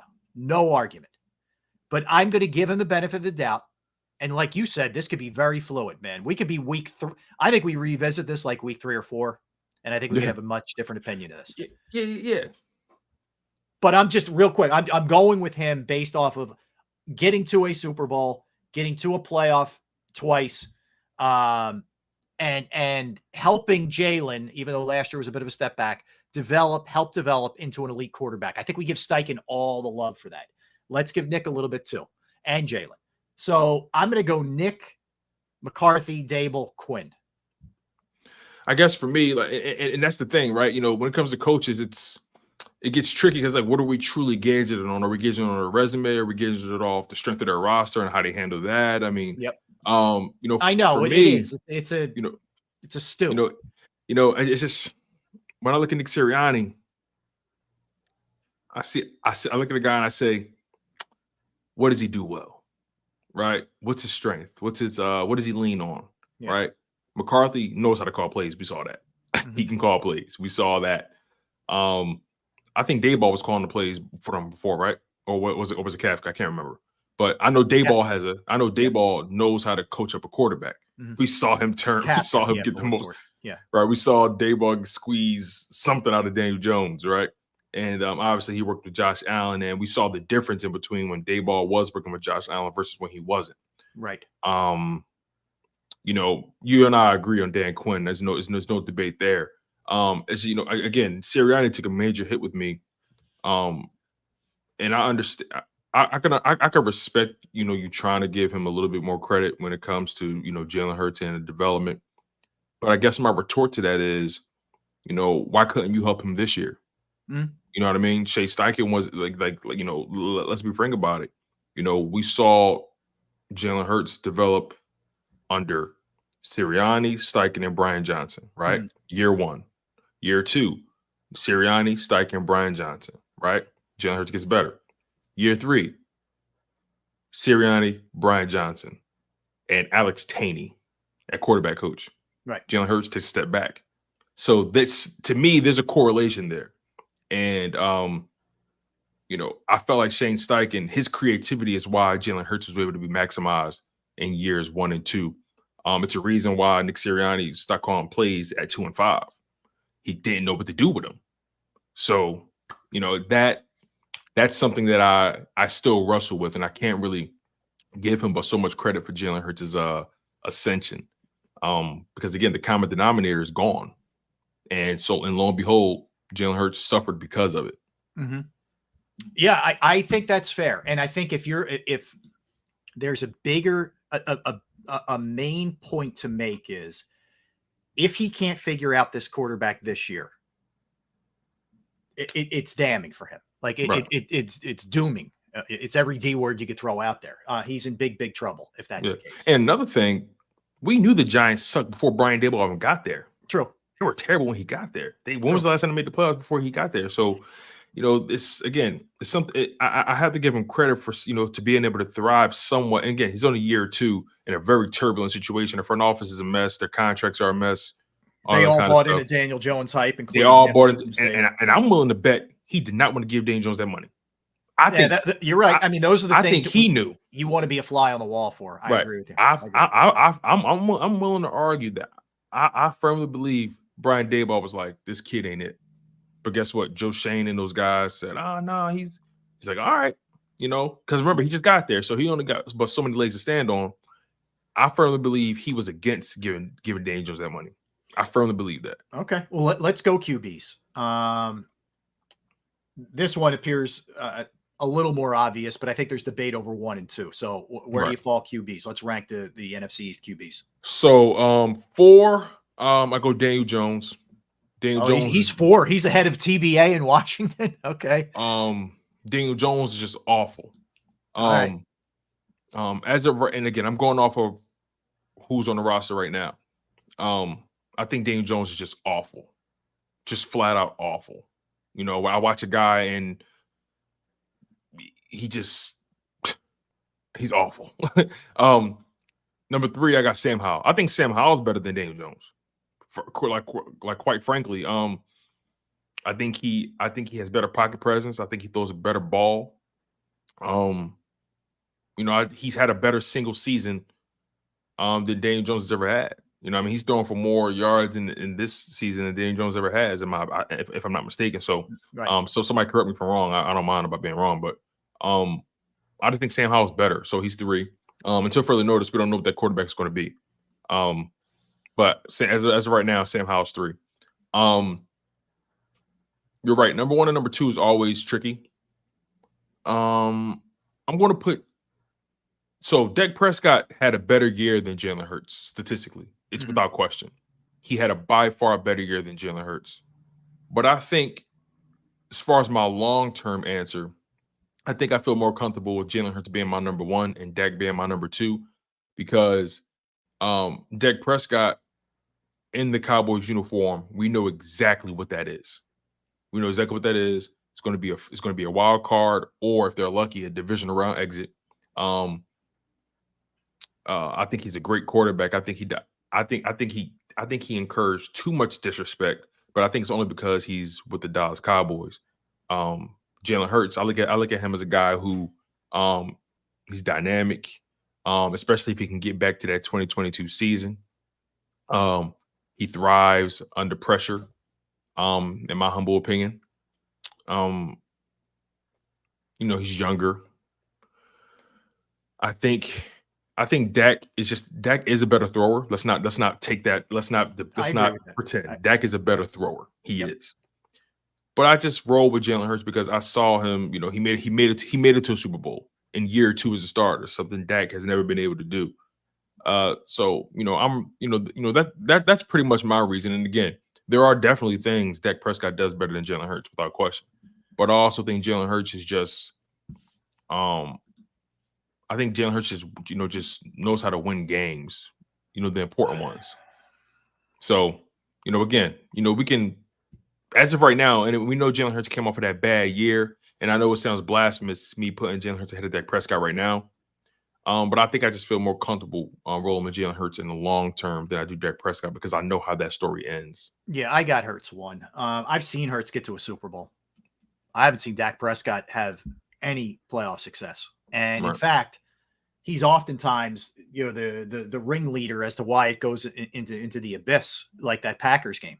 So Yeah, he was awful. it's Jalen all day. Then it's Dak Prescott. Then it's Daniel Jones. Then it's TBA. TBA could surpass Daniel Jones real quick. I mean, if they get Caleb Williams or they get Drake May and those guys are. Do you think Sam Howell's better than Daniel Jones? I think they're both equally getting you nowhere. Okay, does that make sense? Like, Yeah, it does. Potato, man. Like, you end up with nothing. You're going nowhere with either one of them. So this is a 2-horse race. I have a firm belief that Jalen can get back to a high level of play, which surpasses Dak ultimately. Dak's a really good number accumulator. Really, yes, really good in the regular season. He's great at that. But I think if I had a game to win, Tone, and I know this is hard right now because we're coming off a pretty ugly ending. A very bad year. Very bad year. I'm taking Jalen. I yeah, am. Yeah, I think most people would because, again, Dak Prescott is going to give you the numbers. He's going to put up the numbers. He's going to be accurate. He's going to do all those things. He's like he's the Kirk Cousins. He's another Kirk Cousins. Yeah. He's going to give you the numbers. He's going to be accurate. He's going to always be in the mix in that regard. But can he win you in an important game? And that still remains to be seen. Jalen Hurts, again, coming off of a very down year, 20 turnovers, unacceptable. Outside of that, I felt like he produced a lot still. But again, bad year. He has to own that, has to be better from that. I'm not making any excuses from that. Jalen Hurts can't have another year like this. Yeah. Especially if we're going to consider him to be the best quarterback in his division. Well, here's the thing, and Barbara Carroll asked, how many road playoff wins does Jalen have? I think you know the answer to that. The answer is none. He's lost 2 straight years. Well, not 2 straight, but 2 years to Tampa. Right. On the road. I honestly, the first season, this is where I like context as opposed to just numbers. The context of it was they weren't beating Tom Brady at that junction of their growth. Yeah, that team was ill prepared for that game. They weren't ready for that. And they lost that game as a team. He didn't play well. They didn't play well as a team. I can throw that one out. I'm not making any excuses for last year. He stunk. They all stunk. That's on him. That's on them. And they didn't play any road playoff games in 2022 because they earned that right for having a 14-3 regular season. They played 2 games at home in which they stomped their opponents, and they got to the Super Bowl and lost within 3, where he played phenomenal sans one mistake. Yeah, So, as of right now, Jalen Hurts is, I believe, 2-3 in the playoffs. But again, I just see Jalen Hurts as a guy that I see him as a guy who knows how to fix his issues. Dak Prescott, we've seen this movie so many times. exactly. Hurts is very early in his career. I'm more optimistic about. I'll put it this way: I'm more optimistic about Jalen Hurts than I am Dak Prescott. Same. And I think and I think that's the $1 million question, right? Who are you more optimistic about? Yeah, I agree with you. Yeah. I agree. But Barbara, you're not wrong. I mean, Barbara, you bring up a great point. It's not an easy conversation. It's not an easy debate by any stretch of the imagination.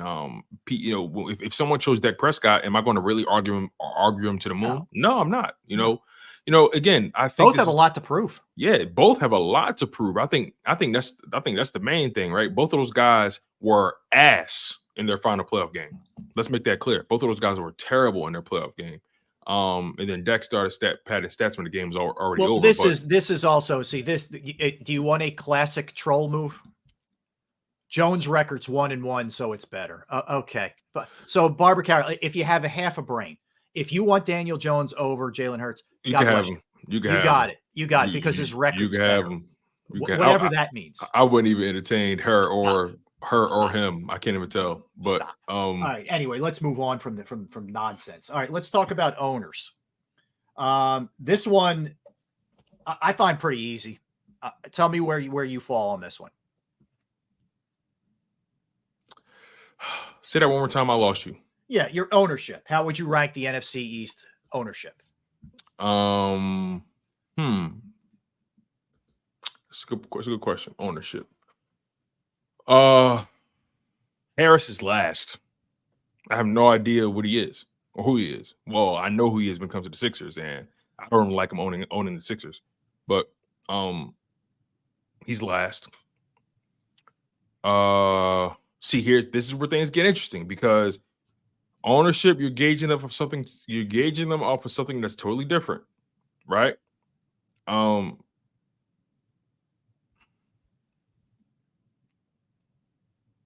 right, I might make some people upset with this. Josh Harris is fourth from an ownership standpoint. I think Jeffrey Lurie might be 3 or 2. Wow. And here is why. 1 Super Bowl in 30 years. The Maras, they got 2 Super Bowls this century. And actually, if I'm gauging it off that, then I got to put Jerry Jones 3. Mm-hmm. Put Jerry Jones 3. Then I put Jeffrey Lurie 2. And I put the Maras at 1 because of their success this century. You know, over the past 20 years, past 24 years, I think the Giants have 2 Super Bowls, right? Eagles have 1. Cowboys have none. Commanders have none. You know, I'm not going to give Jerry Jones credit for what happened in 1993 or 94. You know what I'm saying? I want to talk about lately. And I feel like Jerry Jones too often is in the way. So he's 3, and for that main reason. Jeffrey Lurie, as successful as the past 24 years have been as a whole, 1 Super Bowl win in 30 years, not enough for me, in my humble opinion, based off the teams they've had in the years past. And also, I feel like at times Jeffrey Lurie can be a little bit too scapegoatish. He can kind of just place blame whenever things go wrong, and it's just sometimes things aren't that simple. He can be a little knee-jerkish sometimes, and sometimes I feel like him and Howie think they know more about football than they really do. And then the Maras, I mean, I just feel like they've been great owners overall. They've had some, obviously, the Tom Coughlin era was great, but they got 2 Super Bowls, and I gotta, that has to carry some kind of weight. So I think the Maras are 1, Lurie's 2. Jerry Jones 3, Josh Harris 4. Okay. I'm putting Harris 4. Yep. And again, in fairness to him, I haven't loved him as a Sixers owner, but he may prove to be better as a Commander owner. Can't put him anywhere else but 4 because we have no idea. I debated 2 and 3. I think Jerry Jones, while he can always flash his 3 Super Bowl rings, it's been 25 years since he won those. And this is very much a what have you done for me lately league. And he is a guy who is meddlesome to the point where he has the title of general manager as an owner. Yeah, I don't like that. He impedes his own team's progress far too much. He causes headaches around the building with all the yapping that he does and everything else that goes on. I'm putting him at 3. I don't care that he has Super Bowl rings. I'm putting the Maras at 2. Because they've won more recently, and they knocked off an undefeated Patriots team, and you got to give them props for that. Like the Patriots off twice, but the one was undefeated. But but I think they're trending wrong right now. I'm putting Lurie 1 simply because he does have a Super Bowl. He's been in 3 in the last 20 years. He's won 1. But if you look at the number of wins for his teams and the consistent nature of what he's done. The Eagles, in terms of playoff wins and being to the playoffs, I think are right there, maybe 2nd or 3rd behind, like the real heavy hitters in the league. So I also think he does enough, although some people may argue this. I think he's hands-on to the point where he knows what's going on in his day-to-day operations, has a philosophy, but I don't think he's meddling like Jerry Jones. No. Yeah. I don't think he's Jerry Jones level. Yeah, I agree. I don't think he's Jerry Jones level at all. Yeah. But there are moments where I question, the decision making. But overall, I'm not going to argue, you having Lurie at 1. Right. The fact that we both have Eagles and Giants at 1 and 2 respectively. I mean, again, however this is such a fluid conversation because it all goes based on how are you gauging it, right? If you're gauging it strictly off Super Bowl wins, then you got to go Jerry, right?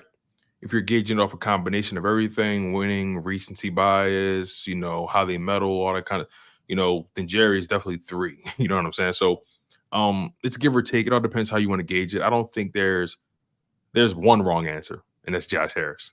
Yeah. But other than that, take your pick. Really, it's not it's very fluid in my humble opinion. And I think like we mentioned with the coaches and the quarterbacks, this is very fluid. This could change week to week, year to year. Like these guys, there's no one definitively in this division who's head and shoulders above the next person. No one. Yep. And I think that's what makes the NFC East so interesting, because you never know who's going to win the division every year. You see, if you ask the same question for the AFC East, we're going to say, well, easily, Robert Kraft, number 1, easy. Yep. You know what I'm saying? It's certain divisions is a much easier conversation. If you ask the AFC North, you're going to say, oh, the Steelers, easily. You know what I mean? So I think the NFC East is one of the more difficult divisions to really gauge who's the best in terms of ownership, coaching, quarterback. It can get a little tricky there. Yeah, no doubt about it. All right, so let's hit a couple other things here. Lastly, let's go GMs. Now we have Joe Schoen. If people aren't familiar with the name, Joe Schoen in New York. Adam Peters, who takes over. He was in San Francisco with John Lynch, and he goes to take over the Commanders. Stephen Jones / Jerry Jones, are the Cowboys guys, and we know Howie Roseman. So what would be your order for them? Obviously the Commanders guy goes. Actually, you know what? No, forget that. I think Joe Schoen is last. He's last for me because there's no way you justify paying Daniel Jones. No way. They made so many. They've had so many front office mishaps over the past couple of years. It's unforgivable to me. Joe Schoen, he loses a lot of brownie points with me for signing Daniel Jones to that contract. Now, is it easy to get out of? Sure, but they should never paid him in the first place. Should have picked up the 5th-year option, gave yourself more flexibility. But no, they were idiots. So he's 4 for that reason alone. The other guy with the Commanders, what's his name again? You got to give him Adam Peters. You got to give him time. Adam Peters. I give him 3 because he comes from a top class organization. He obviously was hands-on with building that roster. So I give him 3 just for that alone. Number 2, I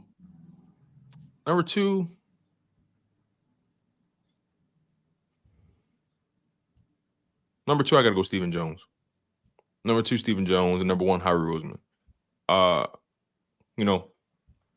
Don't get me wrong, both of those guys have done solid jobs building rosters in the past.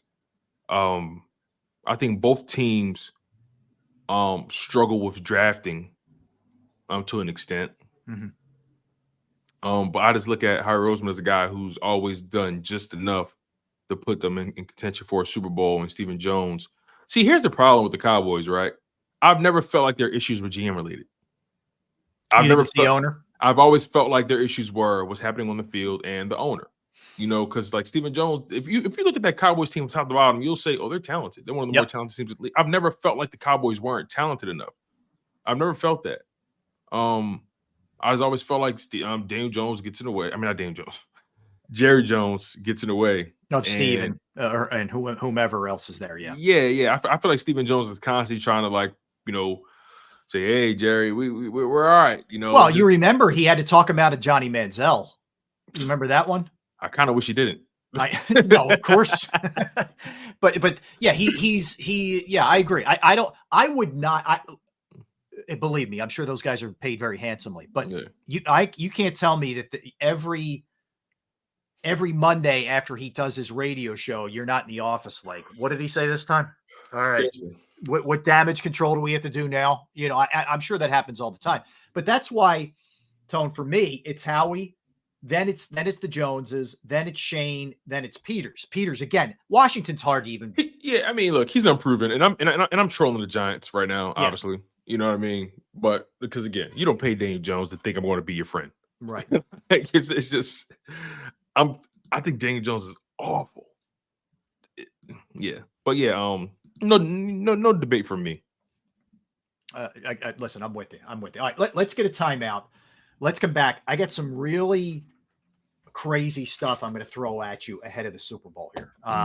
It's some prop stuff, but it's also what's already been spent, what's anticipated being spent in terms of gambling on this game. I'll throw some props your way.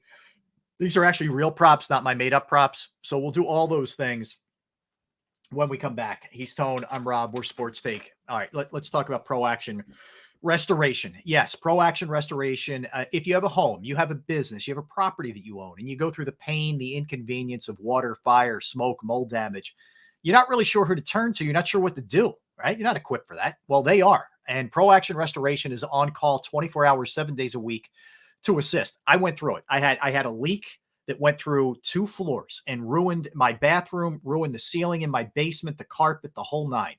I reached out to Pro Action Restoration. They fixed the problem, number one. And then they went about fixing my house, whether it was the ceiling, whether it was the wall that was destroyed, whether it's the carpet. It was one-stop shopping, and they worked in conjunction with my insurance company, which is huge. So they are licensed, bonded, fully insured, whether it's water, fire, smoke damage, mold remediation, they can handle it. Give them a call, 610-623-3760, 610-623-3760, or online at proactionrestoration.com. That's proactionrestoration.com. Go to get your game on. Go for the beers. Go for the cheers. Go for the hit and the hits. Go for the stakes and the stakes. Go to get your parlay on. Go to get your party on. Go for the scene. Go for the screens. Go for the gallery. Go for the win. Go to Ocean. Visit theoceanac.com to plan your visit. At Pond Lehocky, we've recovered billions of dollars for our clients, and we're confident we can do the same for you. With over 250 years of combined courtroom experience, we've helped over 100,000 injured clients obtain some of the largest settlements in Pennsylvania. One conversation is all it takes to help you and your family get back on track. If you've been injured in an accident, give Pond Lehocky a call.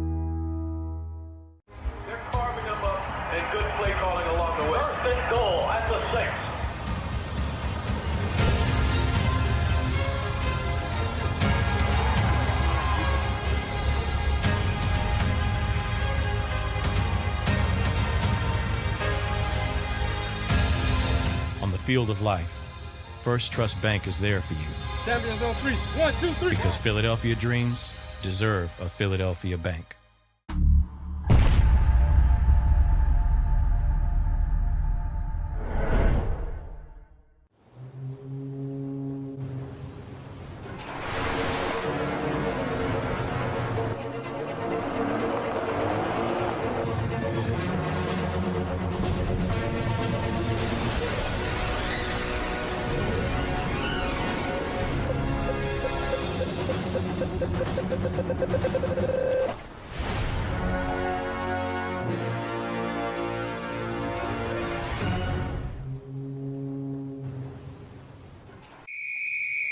Underdog Fantasy has a way for you to play alongside your favorite football team all season long with their fantasy pick'em game. You pick between 2 to 5 players, select whether they'll go higher or lower on one of their stats, then do what you usually do on a Sunday, watch the games. You can win up to 20 times your money in a single game by going 5 for 5. It's a fantasy game, and the Sports Betting Show wants you to get involved. Go to UnderdogFantasy.com. When you sign up, use the promo code WIN, and Underdog will double your first deposit up to $100. That's UnderdogFantasy.com. Use the promo code WIN. Do you stream on a Roku, Fire Stick, Google TV, or Apple TV? Now you can watch 6ABC 24/7 with the 6ABC Philadelphia streaming app. For the big story on Action News, search 6ABC Philadelphia and start streaming today. EAGLES, Eagles.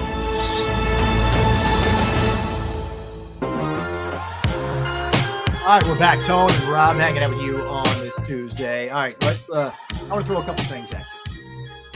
Are you surprised, since the line came out basically when the championship games ended, the line has been the 49ers -2 in this Super Bowl. and it hasn't really moved at all, Tone. It's still the 49ers -2. I'm surprised by that. With the Chiefs' pedigree in Super Bowls and, having Mahomes and Andy and more experience, I thought Kansas City would be a slight favorite. I certainly thought this line would move a little bit, but it stayed pretty consistent with the 49ers. Are you surprised by that? A little bit. But I mean, when you think about it, the Niners have a better record. They've blown out more teams than the Chiefs have all year. They've been the more dominant force all year. Obviously, their playoff games have been very nip and tuck, but for the most part, they've been the most dominant team throughout the year. So I can understand why the bettors can definitely see that. But look, I told you this once. I'm gonna tell you again. I'm completely done betting against Patrick Mahomes. Completely done. He has, in my opinion, a better defense than what Brock Purdy has on his side with the Niners. I think the Chiefs defense is top 3, maybe the best in the NFL especially after we saw what they did to the Baltimore Ravens. Yep. They may have the best defense in the NFL. It's good. Probably Brock Purdy's going to be hard pressed to figure things out. Spags is going to stress that young man. So, am I surprised? No, but at the same time, man, I think those bettors got their money on the wrong table. Yeah, I'll tell you that right now. Patrick Mahomes, man, that man is magic. Yeah, I wouldn't get anywhere near going against them.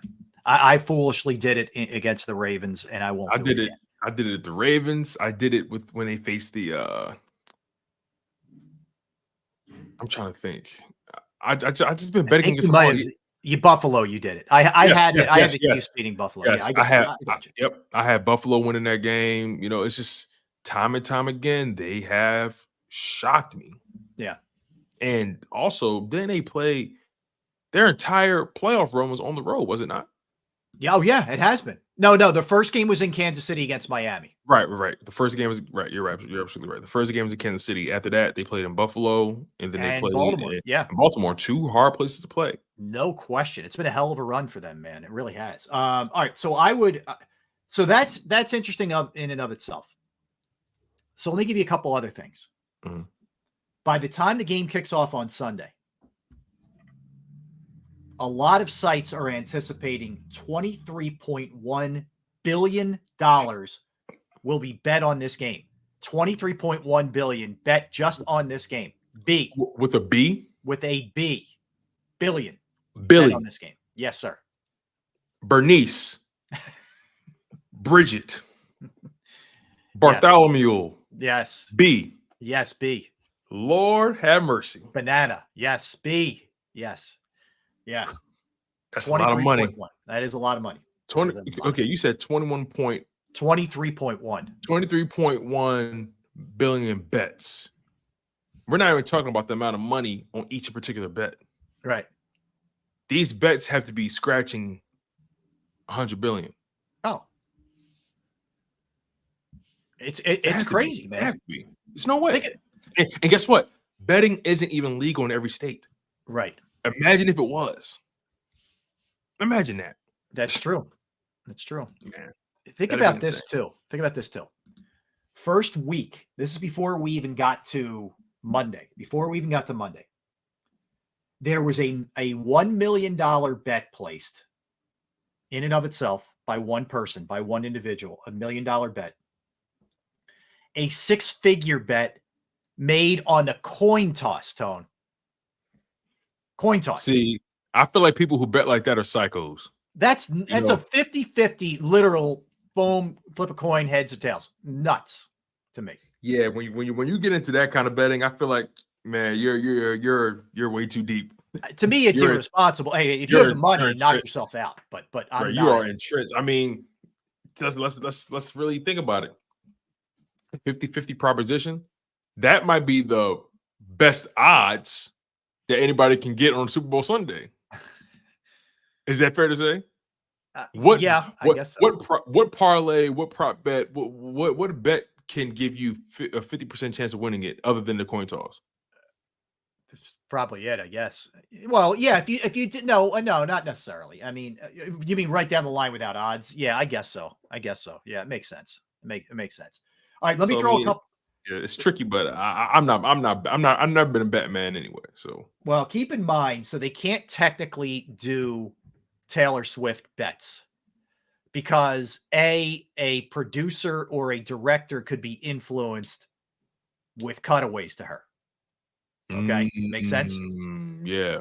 All right. Yeah, So your buddy could go to you and say, "Hey, man, listen, I'm going heavy that you're going to cut away to Taylor Swift 6 times. Make sure you get 6." So anyway, and she's not a player or a participant in the game. All right. So there's a bunch of others that I'll throw a couple at you. Speaking of Taylor Swift, Travis Kelce over under 6.5 receptions. Over. Yeah, I like the over too. He's crushing that. He's crushing that. He's going to Kelsey's going to have like 13 catches in that game. Watch. Yep. I think he's going to have a monster game. I agree with you. I like this one too. Staying with the tight ends, George Kittle 3.5. 3.5 what? Catches. Are they serious? Yeah. He's going to George Kittle's going to have like 6 catches in this game. I think Kittle's going to be big for them. So I would go, especially if Debo's still not 100% and he's kind of battling that thing. Kittle's going to get more opportunity. So I like both tight ends to go over. This one's interesting for Brock Purdy. Actually, there's 2 that are really interesting. Over under 12.5 rushing yards. Remember the last game, his legs really kind of bailed them out. Yeah, I'm actually going to say the over with that because this is the kind of game where you see quarterbacks kind of do whatever it takes to get the to move the chains. Yeah, I'll take the over with that. Okay, I would. He's definitely prone to give you 1 or 2 runs where he just bails and he gives you a 15-yard gain or whatever. So I'll take the over with that. I think too. If Kansas City's D line is getting good pressure on him, it could flush him from the pocket. It sounds counterproductive what I'm saying, but I think if you have a good pass rush, it could force your quarterback to get out and make some plays with their legs. Right, exactly. All right, so there's that one. This is another one with Purdy. Over under half an interception. Will he throw one or won't he throw one? I'm taking the over with that. I think he throws one too. He's going to throw one. He's definitely going to throw one. Yeah, and I think Trent McDuffie is the one that's going to force it. Really? Okay. Yeah. Okay. I mean, look, McDuffie's a stud. There's Very no much question so about that. All right. I'm going to take the under on this one. They have Isaiah Pacheco at 16.5 carries. I don't see Andy. I know how good Pacheco is. How many did he pounding it like that? See, we got to keep in mind this new look Chiefs team has kind of altered their identity as the season progressed. They definitely need more in their running game and their defense, and they've asked Patrick Mahomes to make plays in between all that. How many carries is it again?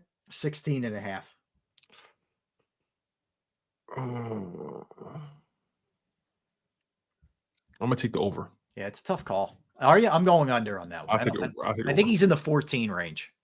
I think he's in the 14 range. All right, let me hit you with a couple other ones here. I'll go with this one. The offensive MVP. Patrick Mahomes is plus 140. Brock Purdy is plus 200. Christian McCaffrey's plus 500. Kelsey's plus 1,400. Debo's plus 1,800. Yeah, I'm taking Mahomes, man, because I think they're winning the game. So yeah, I'm taking Mahomes. Can never go wrong. Can never go wrong with my homeboy. Taking Mahomes in that situation. I would bet 2 things on that. I'd go with a little bit of a lower investment and grab Kelsey plus the 1,400 because there's so much hype with him going into the game. I get a better payoff for that. I wouldn't go crazy with it, but I drop a little something on there. I'd look at McCaffrey a little bit too in this one to see what he may be able to get me a nice little payoff. So I would think about that also.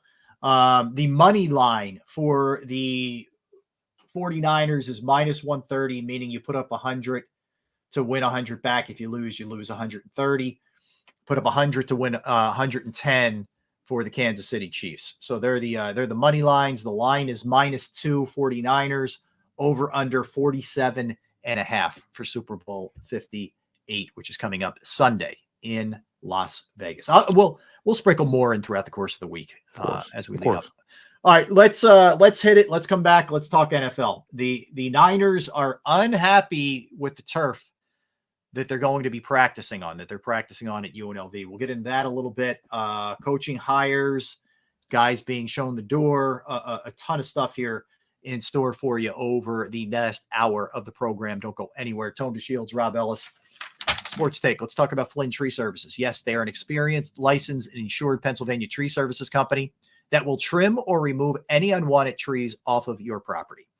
They offer cost-effective solutions to any tree problem that you may face, and they're experts at trimming all types of trees, and they serve southeastern Pennsylvania, South Jersey, and northern Delaware. Flynn Tree Services specializes in tree removal, stump grinding, as well as tree pruning. Keep in mind, you get storm, hurricane season, coming very soon, and we get towards the spring. It's a great time to have your trees evaluated. You can go to their Facebook or Instagram page for more information or a sampling of their work.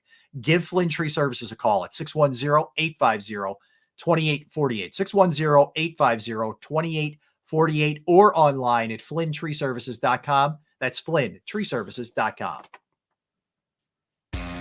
Go to get your game on. Go for the beers. Go for the cheers. Go for the hit and the hits. Go for the stakes and the stakes. Go to get your parlay on. Go to get your party on. Go for the scene. Go for the screens.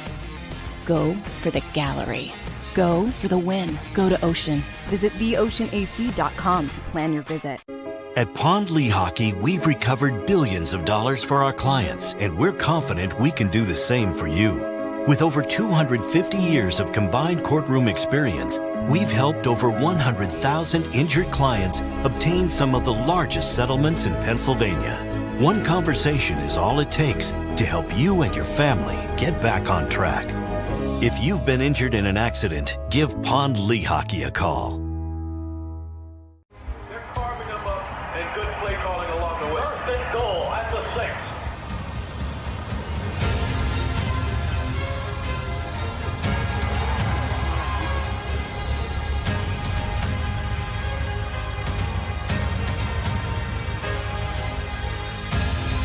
On the field of life, First Trust Bank is there for you. Champions on 3. 1, 2, 3. Because Philadelphia dreams deserve a Philadelphia bank.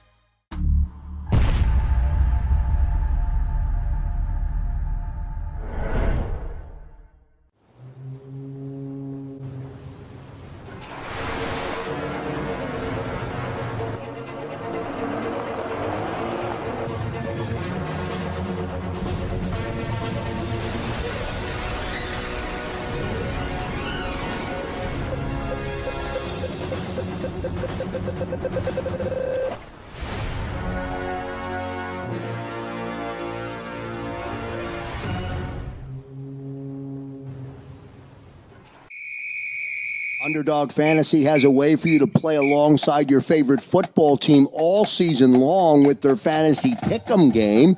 You pick between 2 to 5 players, select whether they'll go higher or lower on one of their stats, then do what you usually do on a Sunday, watch the games. You can win up to 20 times your money in a single game by going 5 for 5. It's a fantasy game, and the Sports Betting Show wants you to get involved. Go to UnderdogFantasy.com. When you sign up, use the promo code WIN, and Underdog will double your first deposit up to $100. That's UnderdogFantasy.com. Use the promo code WIN. Do you stream on a Roku, Fire Stick, Google TV, or Apple TV? Now you can watch 6ABC 24/7 with the 6ABC Philadelphia streaming app. And the big story on Action News? Search 6ABC Philadelphia and start streaming today. EAGLES. Eagles.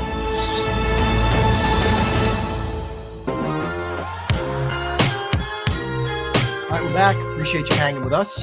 Sports Take on a Tuesday. All right, Tone. So let's look at a couple things NFL wise. So if this sounds familiar, It is. But fortunately for the 49ers, this is just their practice field, not the actual field that they'll be playing on Sunday. But there are a lot of reports out that they're none too happy with the condition of the field at UNLV that they'll be practicing on. Now, Kyle Shanahan has said, yeah, it does. Kyle Shanahan has said, we'll deal with it. I'm not going to sit here and bemoan it. It is what it is. We'll be all right. It's the field we got. We're good. He's trying to take the high road with this thing. But members, according to Adam Schefter of ESPN, members of the organization didn't care for the playing surface at UNLV. The NFL installed a sod field on top of the current turf field surface. And sources told Schefter that the sod field was installed just last week. How does this keep happening? Though the NFL normally requires Super Bowl practice fields to meet certain standards, in December that the NFL, hardness for the field averages 78. We don't need to get into the minutia of this thing. You knew that someone was going to be practicing on this field, right? The Chiefs are practicing, if you're wondering, at the Raiders practice facility, which apparently is all up to speed. I asked the same question I asked about last year's turf in Arizona. You've known this. This is your marquee game. This is your showcase. How do you not have the practice field ready for these guys? It's malpractice. It's malpractice, in my opinion. One of the two teams are going to be on UNLV's field.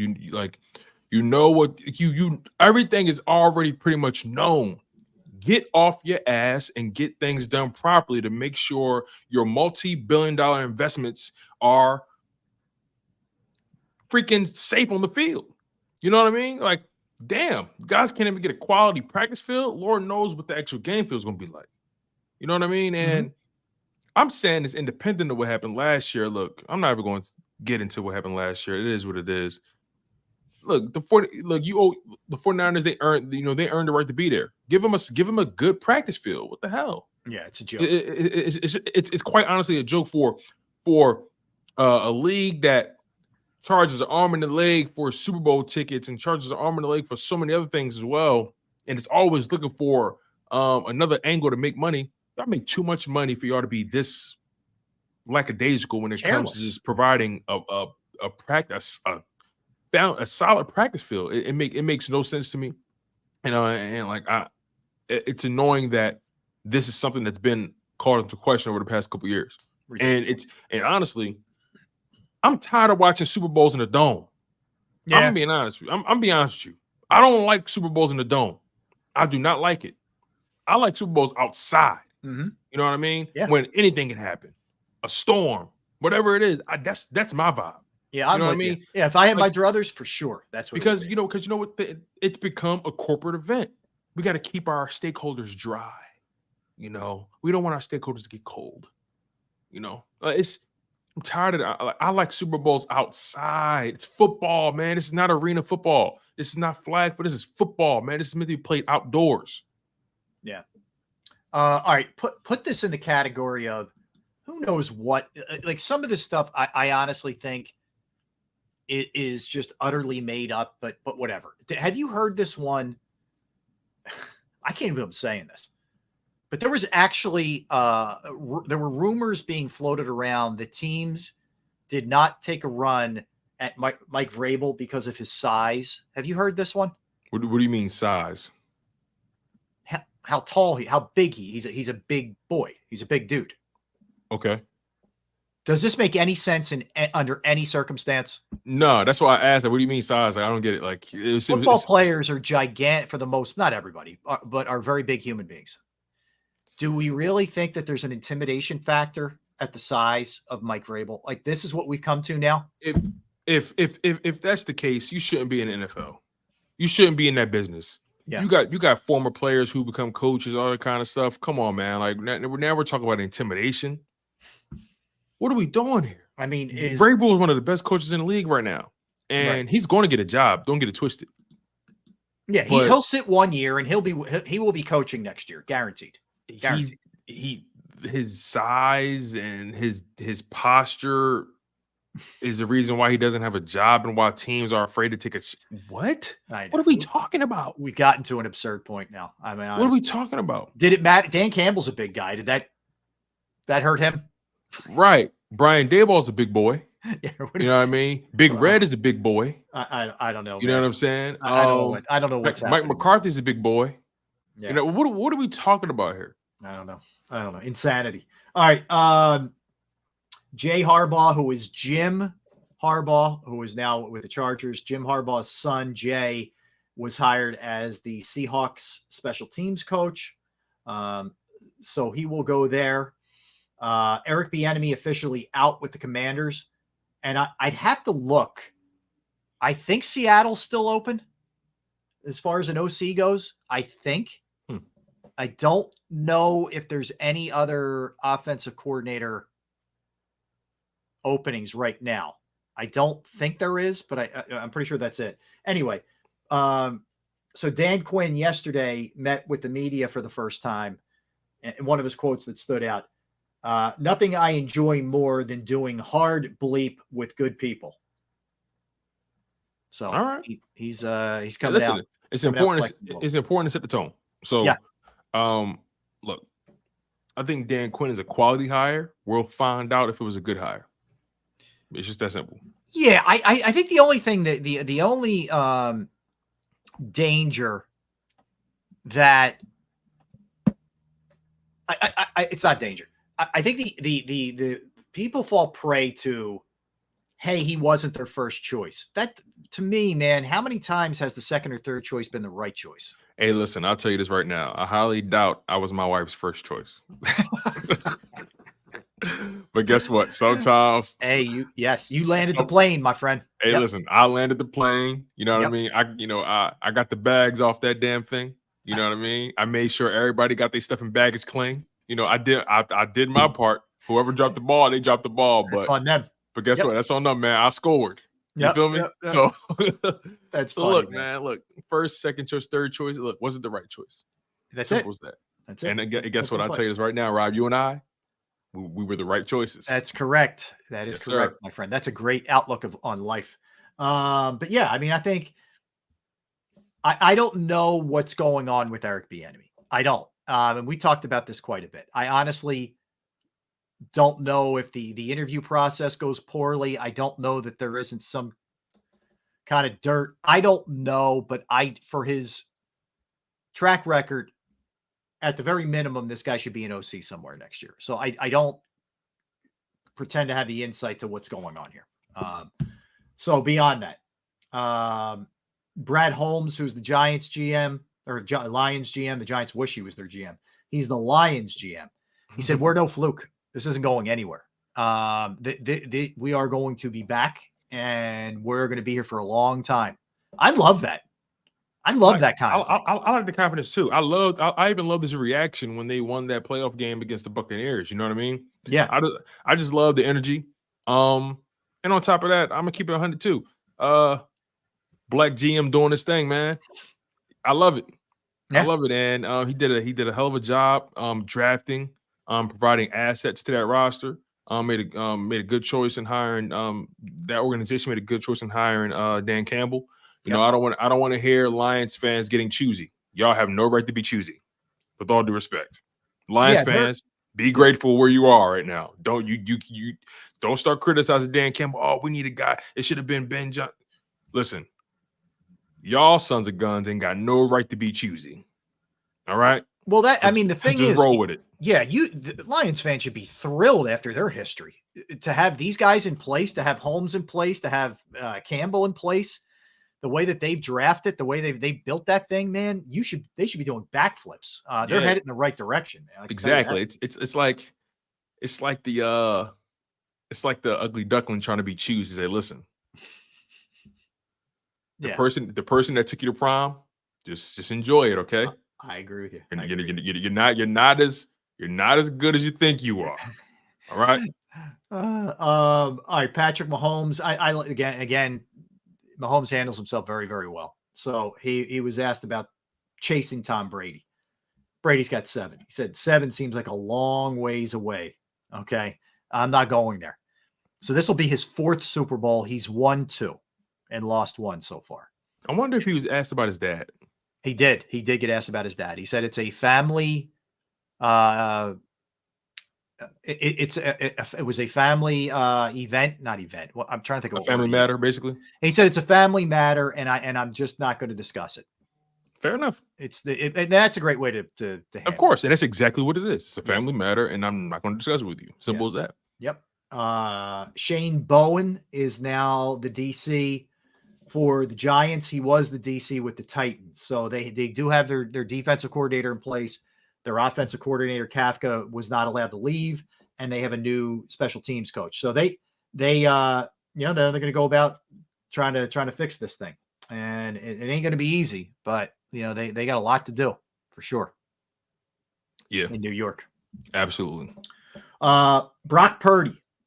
This is a different kind of take, because usually we get the chip on your shoulder, I'm keeping receipts response from players. He says, I don't care who was drafted in front of me. I'm looking at behind, back then, I'm looking at literally what I have to do Sunday and what's in front of me. Look, and I'm not worried about it yet. Look, listen, draft position is overrated, in my humble opinion. It's entirely overrated. We see guys drafted first overall turn into duds. And we see guys drafted last in the NFL turn into, household names. We've seen it. In my humble opinion, get to the league. And at that point, grind it out, baby. I could care less where a guy was drafted. I'm paying attention. That's why I hate when organizations prioritize certain guys because where they were drafted, or why, or they give them more leeway because of where they were drafted. Listen, I'm paying attention. I'm looking at everybody through the same lens. Okay, we drafted you here because your talent push it, what you did in college position you there, right? Yeah. But once you get to the pros, once we all get to OTAs or training camp, all that draft stock shit is out the window. Yep. Who's playing the best? Who's executing at a high level? Those are the guys that's playing.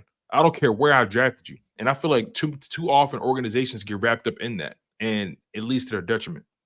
Yeah, I think too, the 49ers, and they're going to have to put their money where their mouth is. I get it.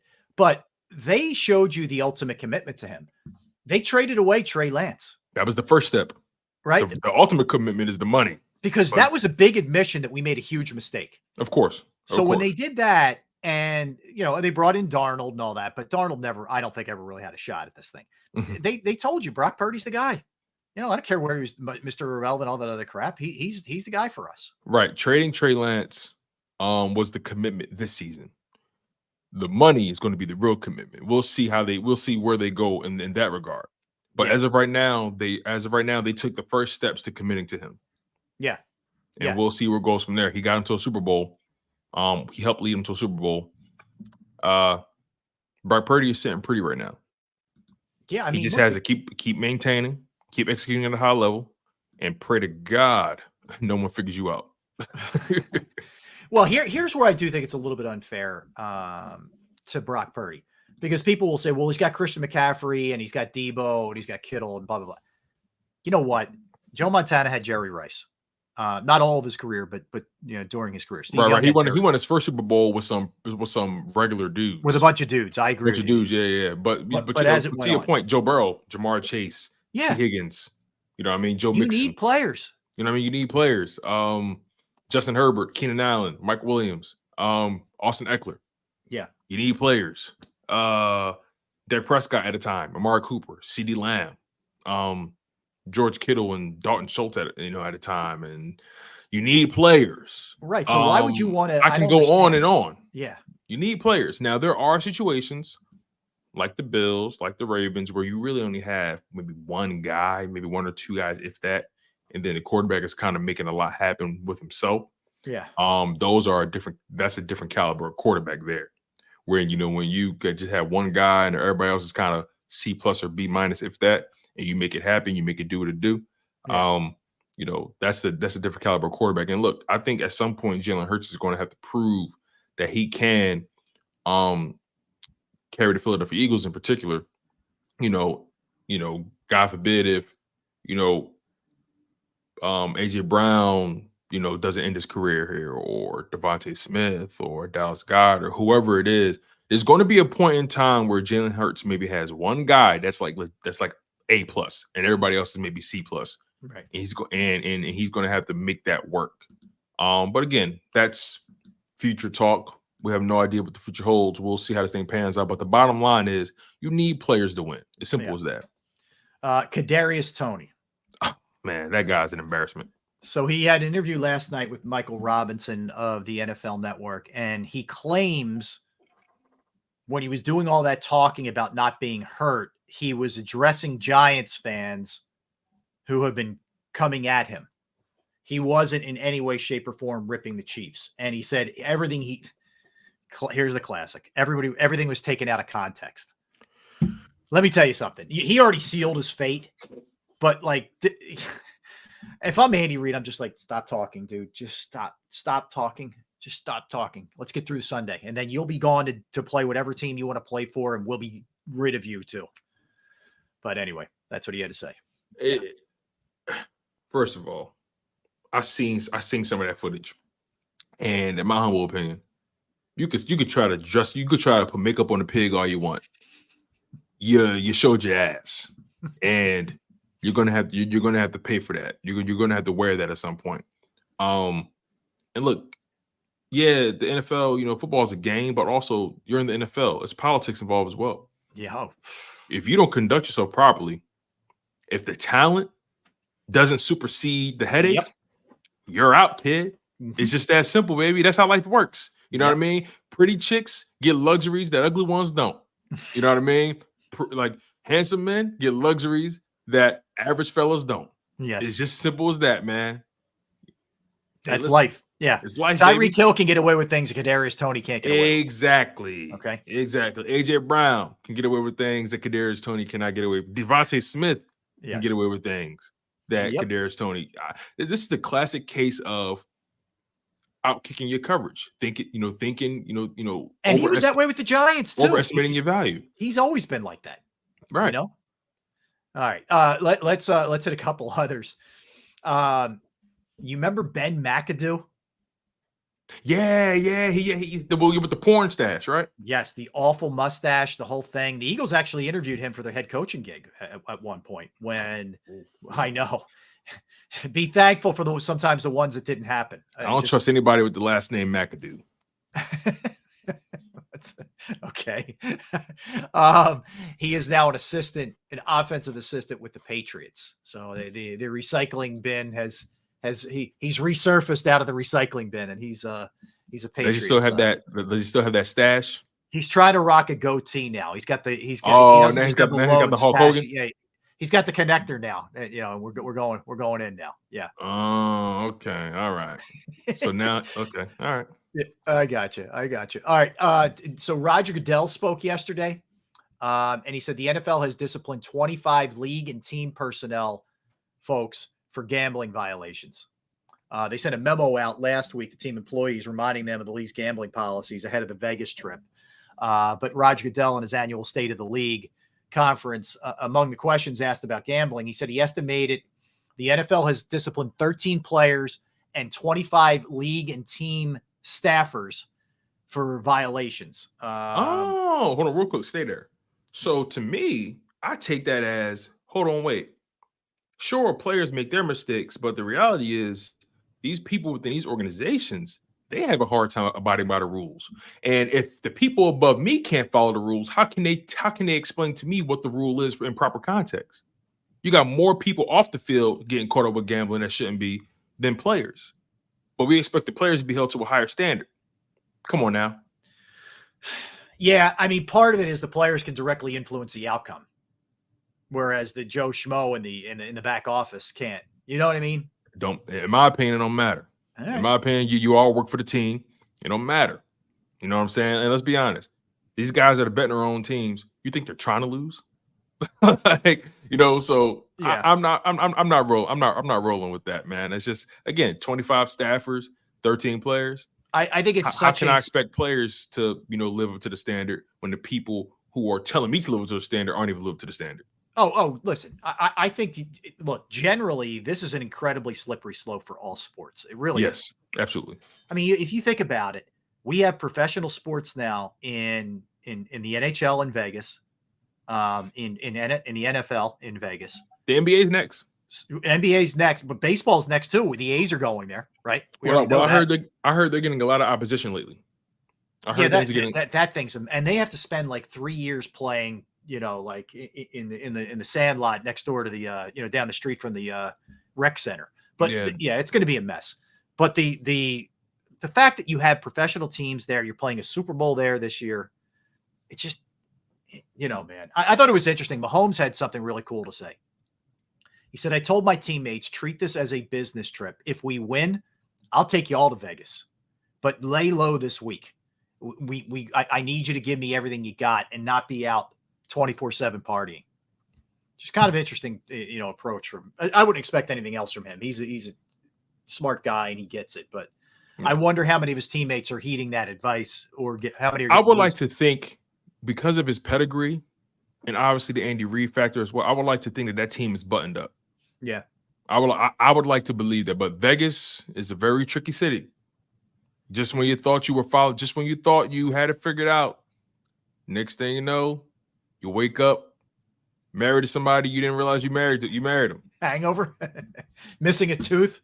Yeah, all of that. Mike Tyson's in your room with a tiger. A tiger is locked in your bathroom.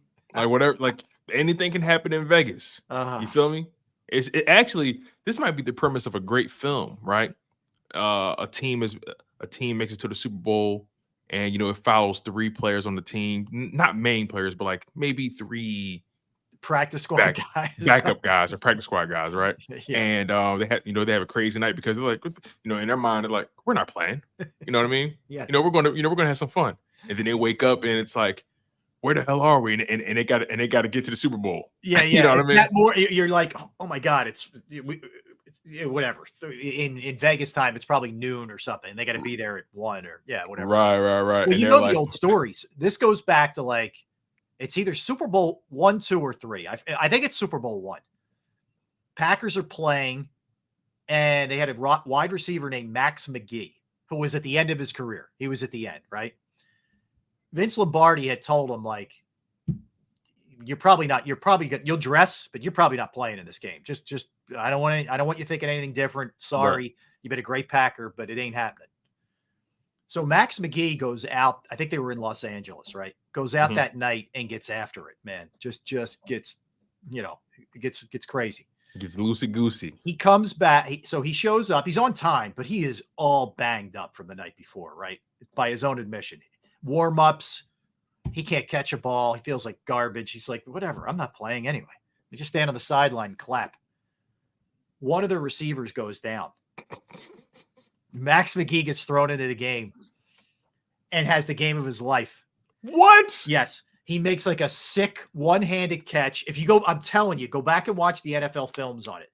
He makes like a ball that's thrown behind him. He freaking snags it out of the air with one hand. It should have been a pick six. He skates in for a touchdown. I think he had another one and had one of the all-time games. And it was totally, he had no idea whether he was going to play or not. That is. Yeah. But that's the movie. You can base it off of that. That's the movie. You're right. That's the movie. Look, Hollywood is so afraid to do anything original these days. So I don't know, man. But that's anything, whatever happens in Vegas, hopefully it stays in Vegas. But Vegas is just a slippery slope in general, man. No matter how buttoned up you think you are, the people, sometimes it's not even you. Sometimes it's the people around you. Yes. Oh, yes. Well, I'll tell you the other one. And this one's sad. But I've talked to John Ritchie directly about this. John Ritchie, when his Raiders team lost to the Bucks, that Bucks team that beat the Eagles to go to the Super Bowl, that year, their center, Barrett Robbins, was very good. He was an all-pro center, but he had real mental health issues, manic depressive, all this other stuff. They're in San Diego for the Super Bowl. He disappears Saturday. I don't know where he is. He rolls to Tijuana. And you could only imagine what's going on there, right? They couldn't find him. They played the Super Bowl without him, with a backup center, because he went AWOL. Yeah, man. Damn. Yeah. Yep. And you imagine, like, you're his teammates. You don't know anything. You don't know what's happening with He just disappears. So yeah, it's sometimes weird stuff happens, Super Bowl leading up to this thing. And now that you're there, and the problem too is you're there all week. These guys are. It's not like most NFL trips. If you play Sunday, you fly out Saturday. You're out one night. You get to have team dinner. You're in your hotel room. A lot of opportunity for weird stuff to happen. If it was up to me, I'll keep it 100 with you. If it was up to me, because like Mahomes said, we can party afterwards. Yeah. If it was up to me, if I ain't got to be there, I'm not there. Mm-hmm. You know what I mean? I'm sitting in my room, watching movies, playing video games, go over the game plan, ordering room service. You know what I mean? I'm taking it easy. I'm staying off my feet, all that kind of stuff. I agree with you. Like I'm not even hanging around my family. I'm saying, listen, you guys go out and enjoy, have some fun. You guys got a blank check, go have fun. Leave me alone. Well, you know what I would do? Here's what I would do. And again, I know some of this depends on team schedule. I would say to my family, not my 38th cousin, I'm talking about like my real, tight family. Right. We'll have dinner one night. Like one night we'll go out. Well, not crazy, but we're going to go have a nice dinner and spend time together. The rest of this is a business trip. And I'm viewing it as I can go crazy once this game ends. Okay. But I am locking it down and giving it everything I have in the game. If I lose, at least I know I gave it everything I had. And I'll do whatever I feel like doing afterwards. But for this time, I'm too locked in, man. I don't care where I am. Imagine live chat. Imagine Rob Ellis winning the Super Bowl, man. He's going bare chest with a fur coat. You don't want that. You want fur coat, maybe. Yeah, covering it, but you don't trust me. You don't want that, man. But no, I mean, I honest to God, man, that's what I would do. I would, if I was lucky enough to win it, I do the parade. And then after the parade, I'm on an island somewhere, man. Yeah. I'm on an island and I'm just doing me. That's all. I'm a simple guy in general, right? I'm the type of guy to go to an island and just hang out on the beach and just relax all day. Same way. I'm the same way. I'm very simple. My wife wants to do excursions. Some nice water, like light blue, not the Atlantic Ocean. Yeah. The Pacific, like, the Hawaii Ocean is amazing. Like, listen, my wife always wants to do excursions and wants to do activities. And I'm like, can I just be a beach bum? That's please? What I want to do. I don't need to be sightseeing where I'm walking 4,000 miles a day. I'm good. I don't care about. Listen, maybe I'll do that the second time I go there. Yeah. But for the first time, I just want to be a beach bum. Listen, just keep the beer and the French fries coming. Yes, that's all I care about. And I'll even get off the beach and go to the pool. I'm good there too. Yeah, I can handle that. Yeah. Yeah, but I'm not wearing any shoes. I'm not putting on a shirt. And I don't want to have to be anywhere at any time. I'm going when I want to go. I'll get there when I want to get there. Not, I'm not checking a watch 24/7. Exactly, man. So like I said, just keep the Coronas and the French fries coming. That's my diet. Coronas and French fries. Yes. And we'll figure everything else after. And I'll figure everything else out. I like it. All right, let's hit it real quick and we're going to come back. I want to dive into a couple things. Flyers are back in action. Tell you about an interesting baseball contract, something the NBA is doing, which I think is cool, and an update on another Sixer besides Joel Embiid. So we'll hit all those things when we return. Don't go anywhere. That's Tone. I'm Rob. We're Sports Take. Right back.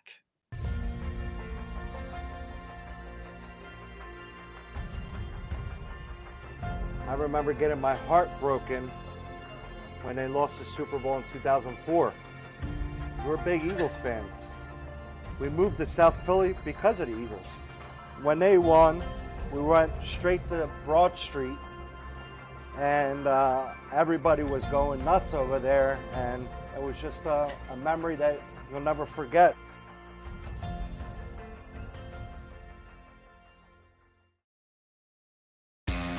Go to get your game on.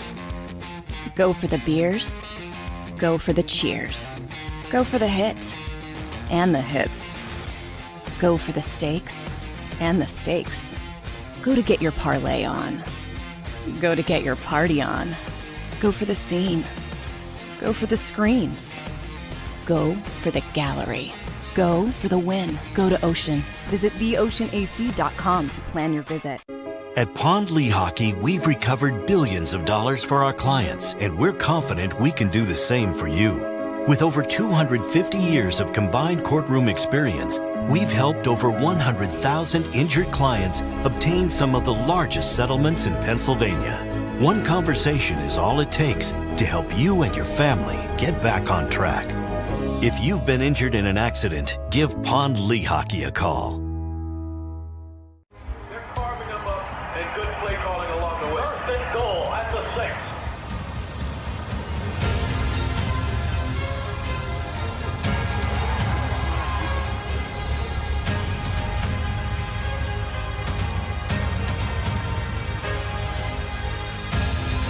On the field of life, First Trust Bank is there for you. Champions on 3. 1, 2, 3. Because Philadelphia dreams deserve a Philadelphia bank.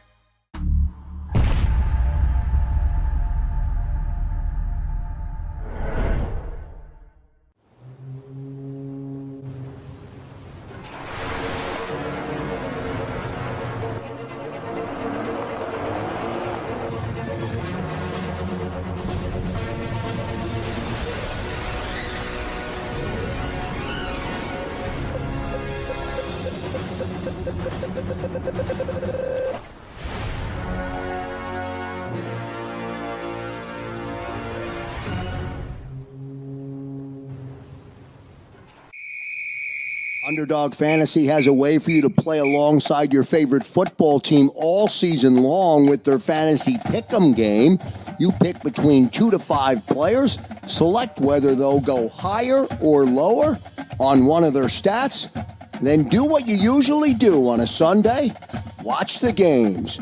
You can win up to 20 times your money in a single game by going 5 for 5. It's a fantasy game, and the Sports Betting Show wants you to get involved. Go to UnderdogFantasy.com. When you sign up, use the promo code WIN, and Underdog will double your first deposit up to $100. That's UnderdogFantasy.com. Use the promo code WIN. Do you stream on a Roku, Fire Stick, Google TV, or Apple TV? Now you can watch 6ABC 24/7 with the 6ABC Philadelphia streaming app. And the big story on Action News? Search 6ABC Philadelphia and start streaming today. EAGLES. Eagles.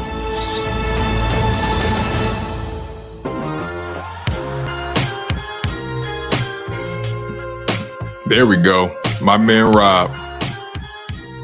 I'm trying to sleep at the wheel, I'm Ari. always trying to research, man. I'm always Asleep at the wheel, man. That's unlike you, my friend. What's going on? That's like 10 push-ups I will do immediately after the show. My bad. Sorry, friends. You're all good, my friend. It's all love over here. It's all love, man. You work hard, my friend. You deserve a good 10-second layover. So the Flyers are back. Flyers are back in action tonight against the Panthers. They've been off for 10 days. It's been an eventful kind of day, or kind of 10 days for them with the Carter Hart stuff. And they were really struggling toward the end there. And we'll see if they can turn this thing around starting tonight. I sort of feel like, Tone, that this is more of who they are. Like, I don't think they're going to be this quite as bad as they were right before the All-Star break, but I don't think you're going to see that team that massively overachieved early in the season. I think they could still maybe sneak in and be a playoff team ultimately, but I think that the reality set in a little bit on them. And the other thing is, I don't know that Sam Ersson is an every game number one, and he's going to have to be with Carter Hart out of there. Yeah, man, he's being thrown into the fire. But I would tend to agree with you. I just think they're a team right now they're going to be just over 500. Yep. And I think a team that's rebuilding, I can roll with that. We've seen teams who've been rebuilding for years, even in the NBA or whatever, and they can't even win 30 games. So I'm rolling with the Flyers still. I think they can still squeeze in maybe as an 8th or 7th seed. It's entirely possible. And I'll scream for the mountaintop like I always do. You don't want to play that team in the first round. It's true. They're going to be gritty. They're going to make you uncomfortable. They're going to make you. They're well coached. And they're well coached, and you're going to have to play all 3 periods. You might have to play some overtime. Yeah. Well said. All right. This is for some of the older heads. Earl Cureton passed away over the weekend. Earl Cureton was on the 83 Sixers team. He was not a star by any stretch, but he was a good role player for them off the bench. He was sort of an undersized 4-5 who played tough. He actually had a really big hook shot in the NBA championship in the finals over Kareem. He gave him a little bit of taste of his own medicine with a sky hook. Went on to play for the Pistons. I believe he won a ring there too, and then played over in Europe for a while. Too young to be passing away. A guy in his mid to late 60s. But anyway, had a very good career. And by all accounts, I was a kid when he played here. Everybody who covered him raves about what a gentleman he was. So, rest in peace, Earl. That's too bad. I was saddened to see. It stinks when you see guys that you watched growing up play pass away too young, man. That's how I feel about because I'm a big movie guy. That's how I feel about, like, I'm not looking forward to the day we lose Sly and Arnold. Oh, dude, I'm going to be a disaster that day. I'm going to be forewarned. If we're we're here, I'm going to be a mess. I'm going to be that's gonna hit me. Like another guy, Samuel Denzel. Ooh. When those guys pass on, that's gonna be hard for me to handle. I know. If I'm being quite honest with you guys. Yeah. It's the thing is too, you can really look at this with rock musicians. Like Paul McCartney's in his 80s now. Mick Jagger's in his 80s now. Right. Like, we're not going to have these guys for a ton longer. Mm-hmm. We could go on. There's a lot. Stevie Wonder's no kid anymore. Mm-hmm. So yeah, I don't know how much time we have left with them. So if enjoy the music. I saw Billy Joel just put out a new song for the first time in like 20 years. Man, I would just tell people, man, enjoy them. Absolutely, man. Life is very fragile, you guys. Yep. And we should appreciate it and do the best we can to be where our feet are. Yeah. Yep. And if you could pull it off, and you want to go see somebody who's coming to your town, who may be up there a little bit, do it, because you may not get another chance. Absolutely. For what it's worth. All right. I like that the NBA does this. They try things. I don't love everything. It doesn't mean everything's going to be a hit, whatever. They're going to be using LED courts, not for the game itself, but for other festivities during the All-Star weekend. So they're just trying different looks for different things, which I think is going to be kind of cool. They're going to have it during the 3-point contest and the dunk contest, among other stuff. I guess the ball going to be glow in the dark as well? I don't know. I don't know how all of it's going to work, but see Steph Curry launching a glow in the dark ball. I wouldn't mind that. With the hoop that glows as well. A neon orange hoop with like a like a neon green ball. Yeah. You know what I mean? That'd be pretty exciting, wouldn't it? It would be kind of cool. Speaking of that, Tyrese Maxey's in the 3-point shooting contest. That's dope. Now Maxey, you can't step back. You got to pull up straight up. So that's going to be the hard. Don't you think that's going to be the hard thing for him? He loves it. But I think it's going to be cool, man. I love that I'm seeing the young up and coming stars participating again. We went through a stretch where it was kind of a bunch of rotational guys getting involved with a lot of these things. And now we're seeing like Donovan Mitchell's going to be in the 3-point contest as well. We're seeing stars kind of leaning more into the events. I'm glad to. Yeah. You got to bring eyes back. You got to. I think Jaylen Brown is trying to get into the dunk contest right now. So they need that bad. They need that. The 3-point shooting contest, it's different. I mean, it's your skill set, your shooting. I think people look at the dunk contest, and it does take a lot out of you with your legs and whatnot. But I also think that most players view it as, man, everything's been done. Like, what am I doing? That's a good point. It hasn't been done already. And it's a shame because what you end up getting is just, a lot of like really young guys who people aren't that familiar with, like Mac McClung, who wasn't even an NBA player. That was random. Won it last year, and that's good. It's good for him, but I don't think it's good for the game that you don't have the stars involved. Right. There was an era where you had Kobe, you had Spud Webb, you had Dominique Wilkins, you had MJ doing Jordan. It. Yep. You know what I mean? Like now, like you said, look, like you're right. You're right. Only so much can be reinvented, but at the same time, if you bring the stars to it, people are going to watch it still. At the end of the day, people want to see their favorite players doing cool things. Yeah. Even if they're doing the same dunks we've seen years past, you can't reinvent the wheel, but if they can get people to show up and watch, people are going to watch. Absolutely, 100%. That's really what it's all about. People want to see their favorite players do cool shit. No one wants to see backups, doing dunk contests. No, not at all. And I'm one who I watch that stuff. I know everybody dumps on it, but I do. I watch it. I watch the 3-point contest. I'll watch the dunk. I'm interested, man. Yeah. Full disclosure, I haven't really locked into an All-Star weekend in a few years. I'll channel surf and see a moment here and there, but haven't really locked into it in a long time because I just feel like it's kind of been boring. Yeah. No, I understand that. Believe me, I understand it completely. All right, big story of the day. If you're just hopping on with us, actually, there's two. One, the Eagles will play their season opener, which is considered a home game, in Brazil, and it will occur on a Friday night, which is very unique to say the least. I think it's the trend that's starting Thursday, Friday, Saturday night into Sunday on week one, but we'll see. But it's September 6th.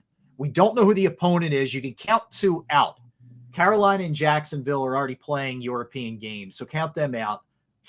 This is just my gut. I don't know that we'll see them play a division game over there. So that would leave Cleveland, Atlanta, Green Bay, Pittsburgh as your four choices. It's either gonna be Atlanta or Green Bay. I think it's Atlanta, Green Bay, or Cleveland. Yeah, I do. Yeah, Green Bay is a huge brand. It might be Atlanta or Green Bay. Probably more so Atlanta. Yeah. And we kicked around how we felt about it. Frankly, I don't really care to grow the brand in Europe, however that sounds. I'm sure it doesn't sound good, whatever. I just worry about the Eagles. I worry about the toll. What'd you say, 14-hour flight? Or what did you say earlier? Yeah, 12? For me, it's 15 and a half hours. All right. So, obviously, and they're not traveling coach like we would be jammed into some seat where you can't move. I understand that. But these are gigantic human beings that have to be on a plane for a very long period of time. And I also get it's Friday and you get 2 extra days, but still, one day, Saturday is going to be just travel. So I don't know how much of a huge advantage it is, but I just don't want to see them go through the same things they went through this year with frankly, a crappy schedule. Yeah. But then also to counter that, they're pros. They got to roll with it. And I'm just glad it's week one and not anywhere else.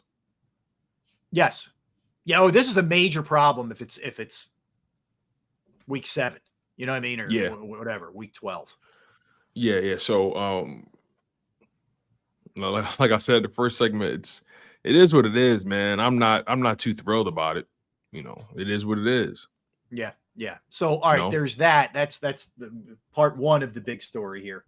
Part two is Joel Embiid had his surgery today on the meniscus or procedure. They're very vague at the way that they word it, the Sixers. So I don't know, whatever you as if it means anything different. He got surgery. Like they're always listen, this is what PR is a hell of a job, man. And people do their best to try to spin things and make it seem less, because you know what it is? They don't want to, it's all about money. And if Sixers fans don't have any optimism about Joel Embiid's situation, they're not going to go to these games. It's true. So I think it always comes back to the bottom line. How can we spin this to maintain optimism within this organization? Yeah. And I get it. It's business, right? And you're is that pessimistic? And is that pessimistic? Sure, but it's the reality. Sometimes the reality can be a little daunting. Yeah. But it is what it is. You're right. They understand. Yeah. I think the tough thing is, and we also discussed this the branching off of this. Like, if you're the Sixers, what do you do here? You get 2 days until the trade deadline. I mean, are you willing to give up one of those ones? Are you willing to take somebody on who has another, more years after this, just to sort of be a stopgap to help Maxey where he's not out there on an island? It's a tough call because, Tone, let's face it, they're going to lose a lot more than they're going to win. Their record without Embiid this year stinks. And you lost another one last night where you were hanging around for a while and then they just said, we're stopping Maxey. Let anybody else beat us, right? And I think Daryl Morey's got a really tough decision to make here. I couldn't agree with you more. Sometimes the best move is no move at all. And I can't see any move that they can make that could change their fortune right now. The only person that could change their fortune is Joel Embiid, and we already know what that situation is. So quite honestly, I'd much rather just sit on my hands. I'd much rather not do anything. Yeah, I would too. That's the direction I would go. I would. I would. Why? You know, why? I would bank it up hard for next year for the offseason where I can really. And now the big question too is, have you had that discussion with Embiid? And does Embiid believe that? Does he believe in the plan? I guess it would be my question. And well, he has no choice but to believe in the plan. He's hurt, per usual. So we've done it your way. Now let the medical professionals do it theirs and just roll with it. Get healthy, my friend. It is what it is. Get healthy. Absolutely. All right. Now the other thing that we hit off the top, and I'll circle back to a couple of things I want to get to here, is Travis Kelce last night asked if he expects to see his brother playing in Brazil. Quote, I think so. Then it was pause. I don't know. Pause. I'm not a betting man. Pause. I think he's got a lot of football left if he wants. Read between those lines. My man's coming back. Travis is funny, man. Kelsey's coming back. He's coming back. Jason is coming back, man. It's no ifs, ands, or buts about it. He had way too much fun at that Pro Bowl. I'm telling you. Yeah. He's coming back. Yep. I think so too. So too. All right. So a couple other things wanted to hit. Phillies pitchers and catchers are close. Baseball wise, two things. Bobby Witt Jr., who was one of the most heralded prospects 2 years, 4 years ago now, I think it was. He was the number 2 overall pick. But he played his second Major League Baseball season last year and had a really good year. He looks like he's going to be the guy they thought he was going to be. But so baseball has the whole arbitration process where you basically control a guy for like 6-7 years. They tore up his arbitration and gave him a 11-year, $288 million deal. Ooh-wee. How much is that a year? 280. I would say it's about. It says 280 what? 288 for 11 years. About 11. Yeah, that's 26 million a year. They actually got him for the low when you think about it, because a lot of those guys at his position get paid a lot of money. 30, 35, 40. It can get up there. So yes. The fact that they got him at that number, I think they looked at it as this kid's only going to get better. Let's buy low. Yes. And let's throw a bunch of money at him. Show our commitment by tearing up the arbitration and say, look, man, we want you here. 11 years, 280 plus million. Here you go in your pocket. Mm-hmm. What? 21, 22 years old? Yeah, I'll take that. Same here. The Braves did the same thing with Ronald Acuna Jr. And it was very smart, because what these guys would have made once they got to arbitration to where the salary is going to be then, forget it, man. Mm-hmm. It's actually good business. When you see the number, you're staggered, but then you realize what it's going to project out as time goes on. Nope. And look, maybe later in the line, you say, look, let's throw you some more money on the top because things have been going great, that kind of stuff. But right now, they're in a good situation with that financially. That's a very doable contract. Yeah. And by MLB standards. Well, and he's protected himself in that he has an out after the 7th year, the 8th year, the 9th year, and the 10th year. He can opt out. There we go, right there. That's a win-win. Well, I think it's a win-win for both sides. He gets his money, he gets his flexibility, and also freedom on the back end, and the organization gets him at a number that works for them. Yeah, no question. I think it's smart, and they're looking to build a new stadium, and they want him to be the face of the stadium. There we go. Well, that's what I also wonder too with this. We haven't talked much about this. Frankly, it doesn't move the needle a ton for me. But the Sixers are looking to build a new arena downtown. Okay. We used to call it the Gallery. They call it the Fashion District now. Right. So I grew up with it being called the Gallery as well. Same here. That's all. We're going to the Gallery. Like we all knew what that meant, whatever. But it's everything's different now. But anyway, they're building an arena, or trying to. They want to build an arena there. And if you don't have Joel Embiid, and I love Tyrese Maxey, I'm taking nothing away from Tyrese. You can't sell that. It's a hard sell, man. So you need that's why you got to kind of dance around some of this terminology you're using here with Embiid. I get it. You're not moving in there tomorrow, but if you want to sell people on this idea, you want to have a superstar. You can't.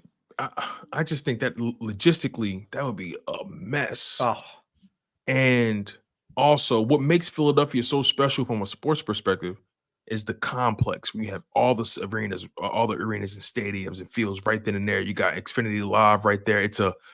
It's a party every night, damn near down there.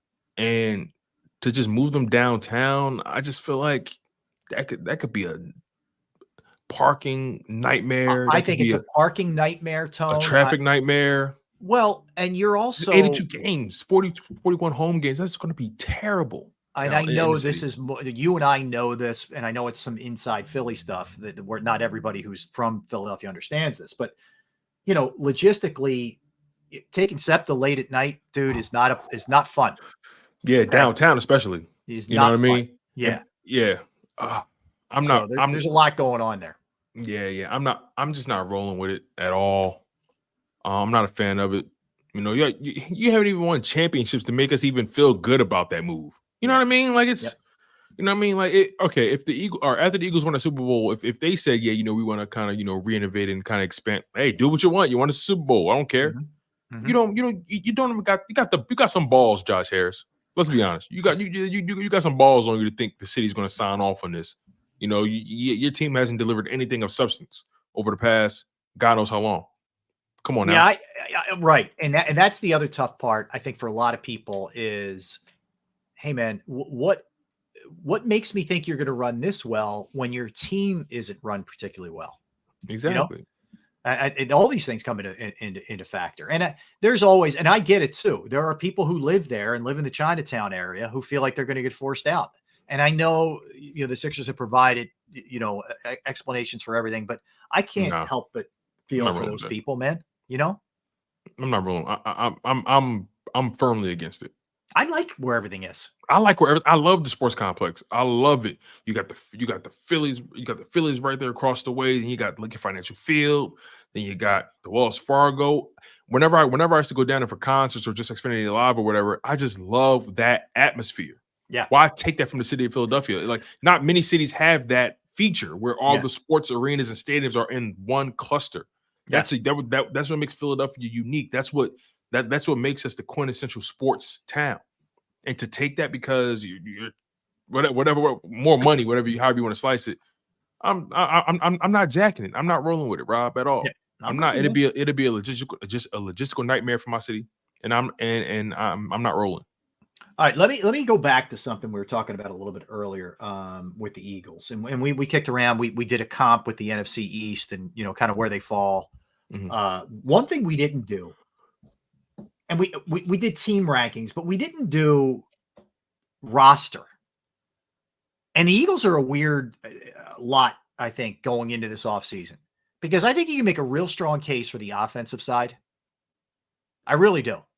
Like quarterback, 2,000-yard receivers. I think they'll figure out running back. Offensive line still really strong, good tight end. But then you go to the other side, and you can pass the defensive line, and it is a real fall off. So it really kind of brings the scales back as far as they're concerned, which, worries me because your offense is going to have to be excellent this year.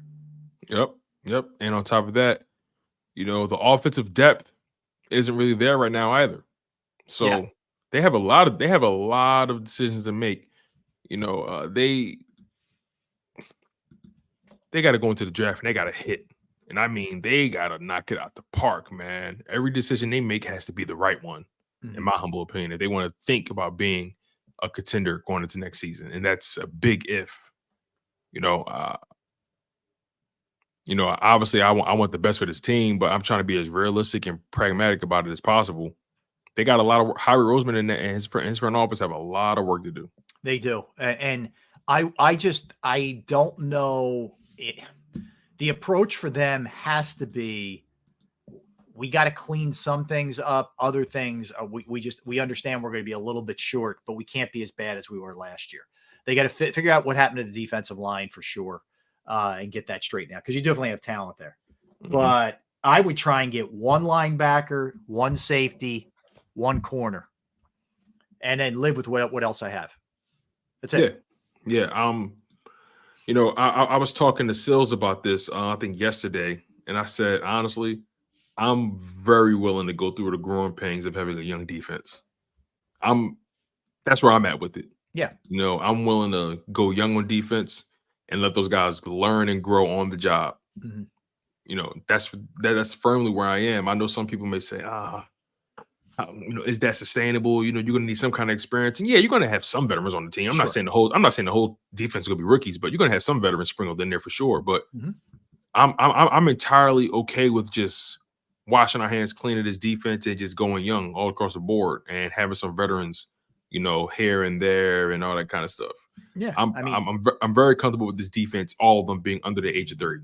But and that's the hard thing. Like, you're hamstrung with certain guys. You know, I mean, like, I think they are going to bite the bullet and get rid of Bradbury, but you can't do much else in terms of guys with dead cap hits and all that other stuff. You're just stuck with them. Yeah. And you're going to have to live with it, unfortunately, because you made some mistakes, you know, and the bills come due. Yep. And Jalen Hurts always says it, man. When rent is due, man, you got to pay the piper. All right. It's due. It's due on the defensive side. You paid some of it last year at the end of the season, but they're going to have to get their act together and get it right. That's for sure. Yes. But it's a rebuilding process, to say the least. All right. So we'll continue. We'll continue to keep an eye on the Super Bowl. And again, we talked about this yesterday, Tone. It's lacking juice, man. I don't have the feel for it. I think Thursday. If I feel the same way Thursday, that's going to really say something. But I don't right now. I'm not up for it. I think I'm too damaged by the way the Eagles season ended to get really excited. Oh, I'm not to say I'm not going to watch it, but to be really excited about it. Yeah, it's fair. It's a fair point. I feel you on that. But like you said, we're all going to watch it. We're all going to be thrilled by the plays that are made. Like, it's, you know, right now we're saying that, but once everything kicks off, I think we're all going to just lean real hard into the Super Bowl festivities. And it's a good game. I think it is going to be a good game. Yeah, a great matchup. Yeah, and it's a repeat matchup from, like, 2 years ago? Something like that, 3 years ago? 4 years ago, yeah. 4 years ago, excuse me. So, all right, we got to run. All right, thanks to everybody in the chat, everybody streaming, everybody listening. Don't go anywhere. You have Tone and Dan Cilio with the National Football Show. Everybody, have a great rest of your Tuesday. We'll see you guys same time tomorrow. Thanks. Later, you guys.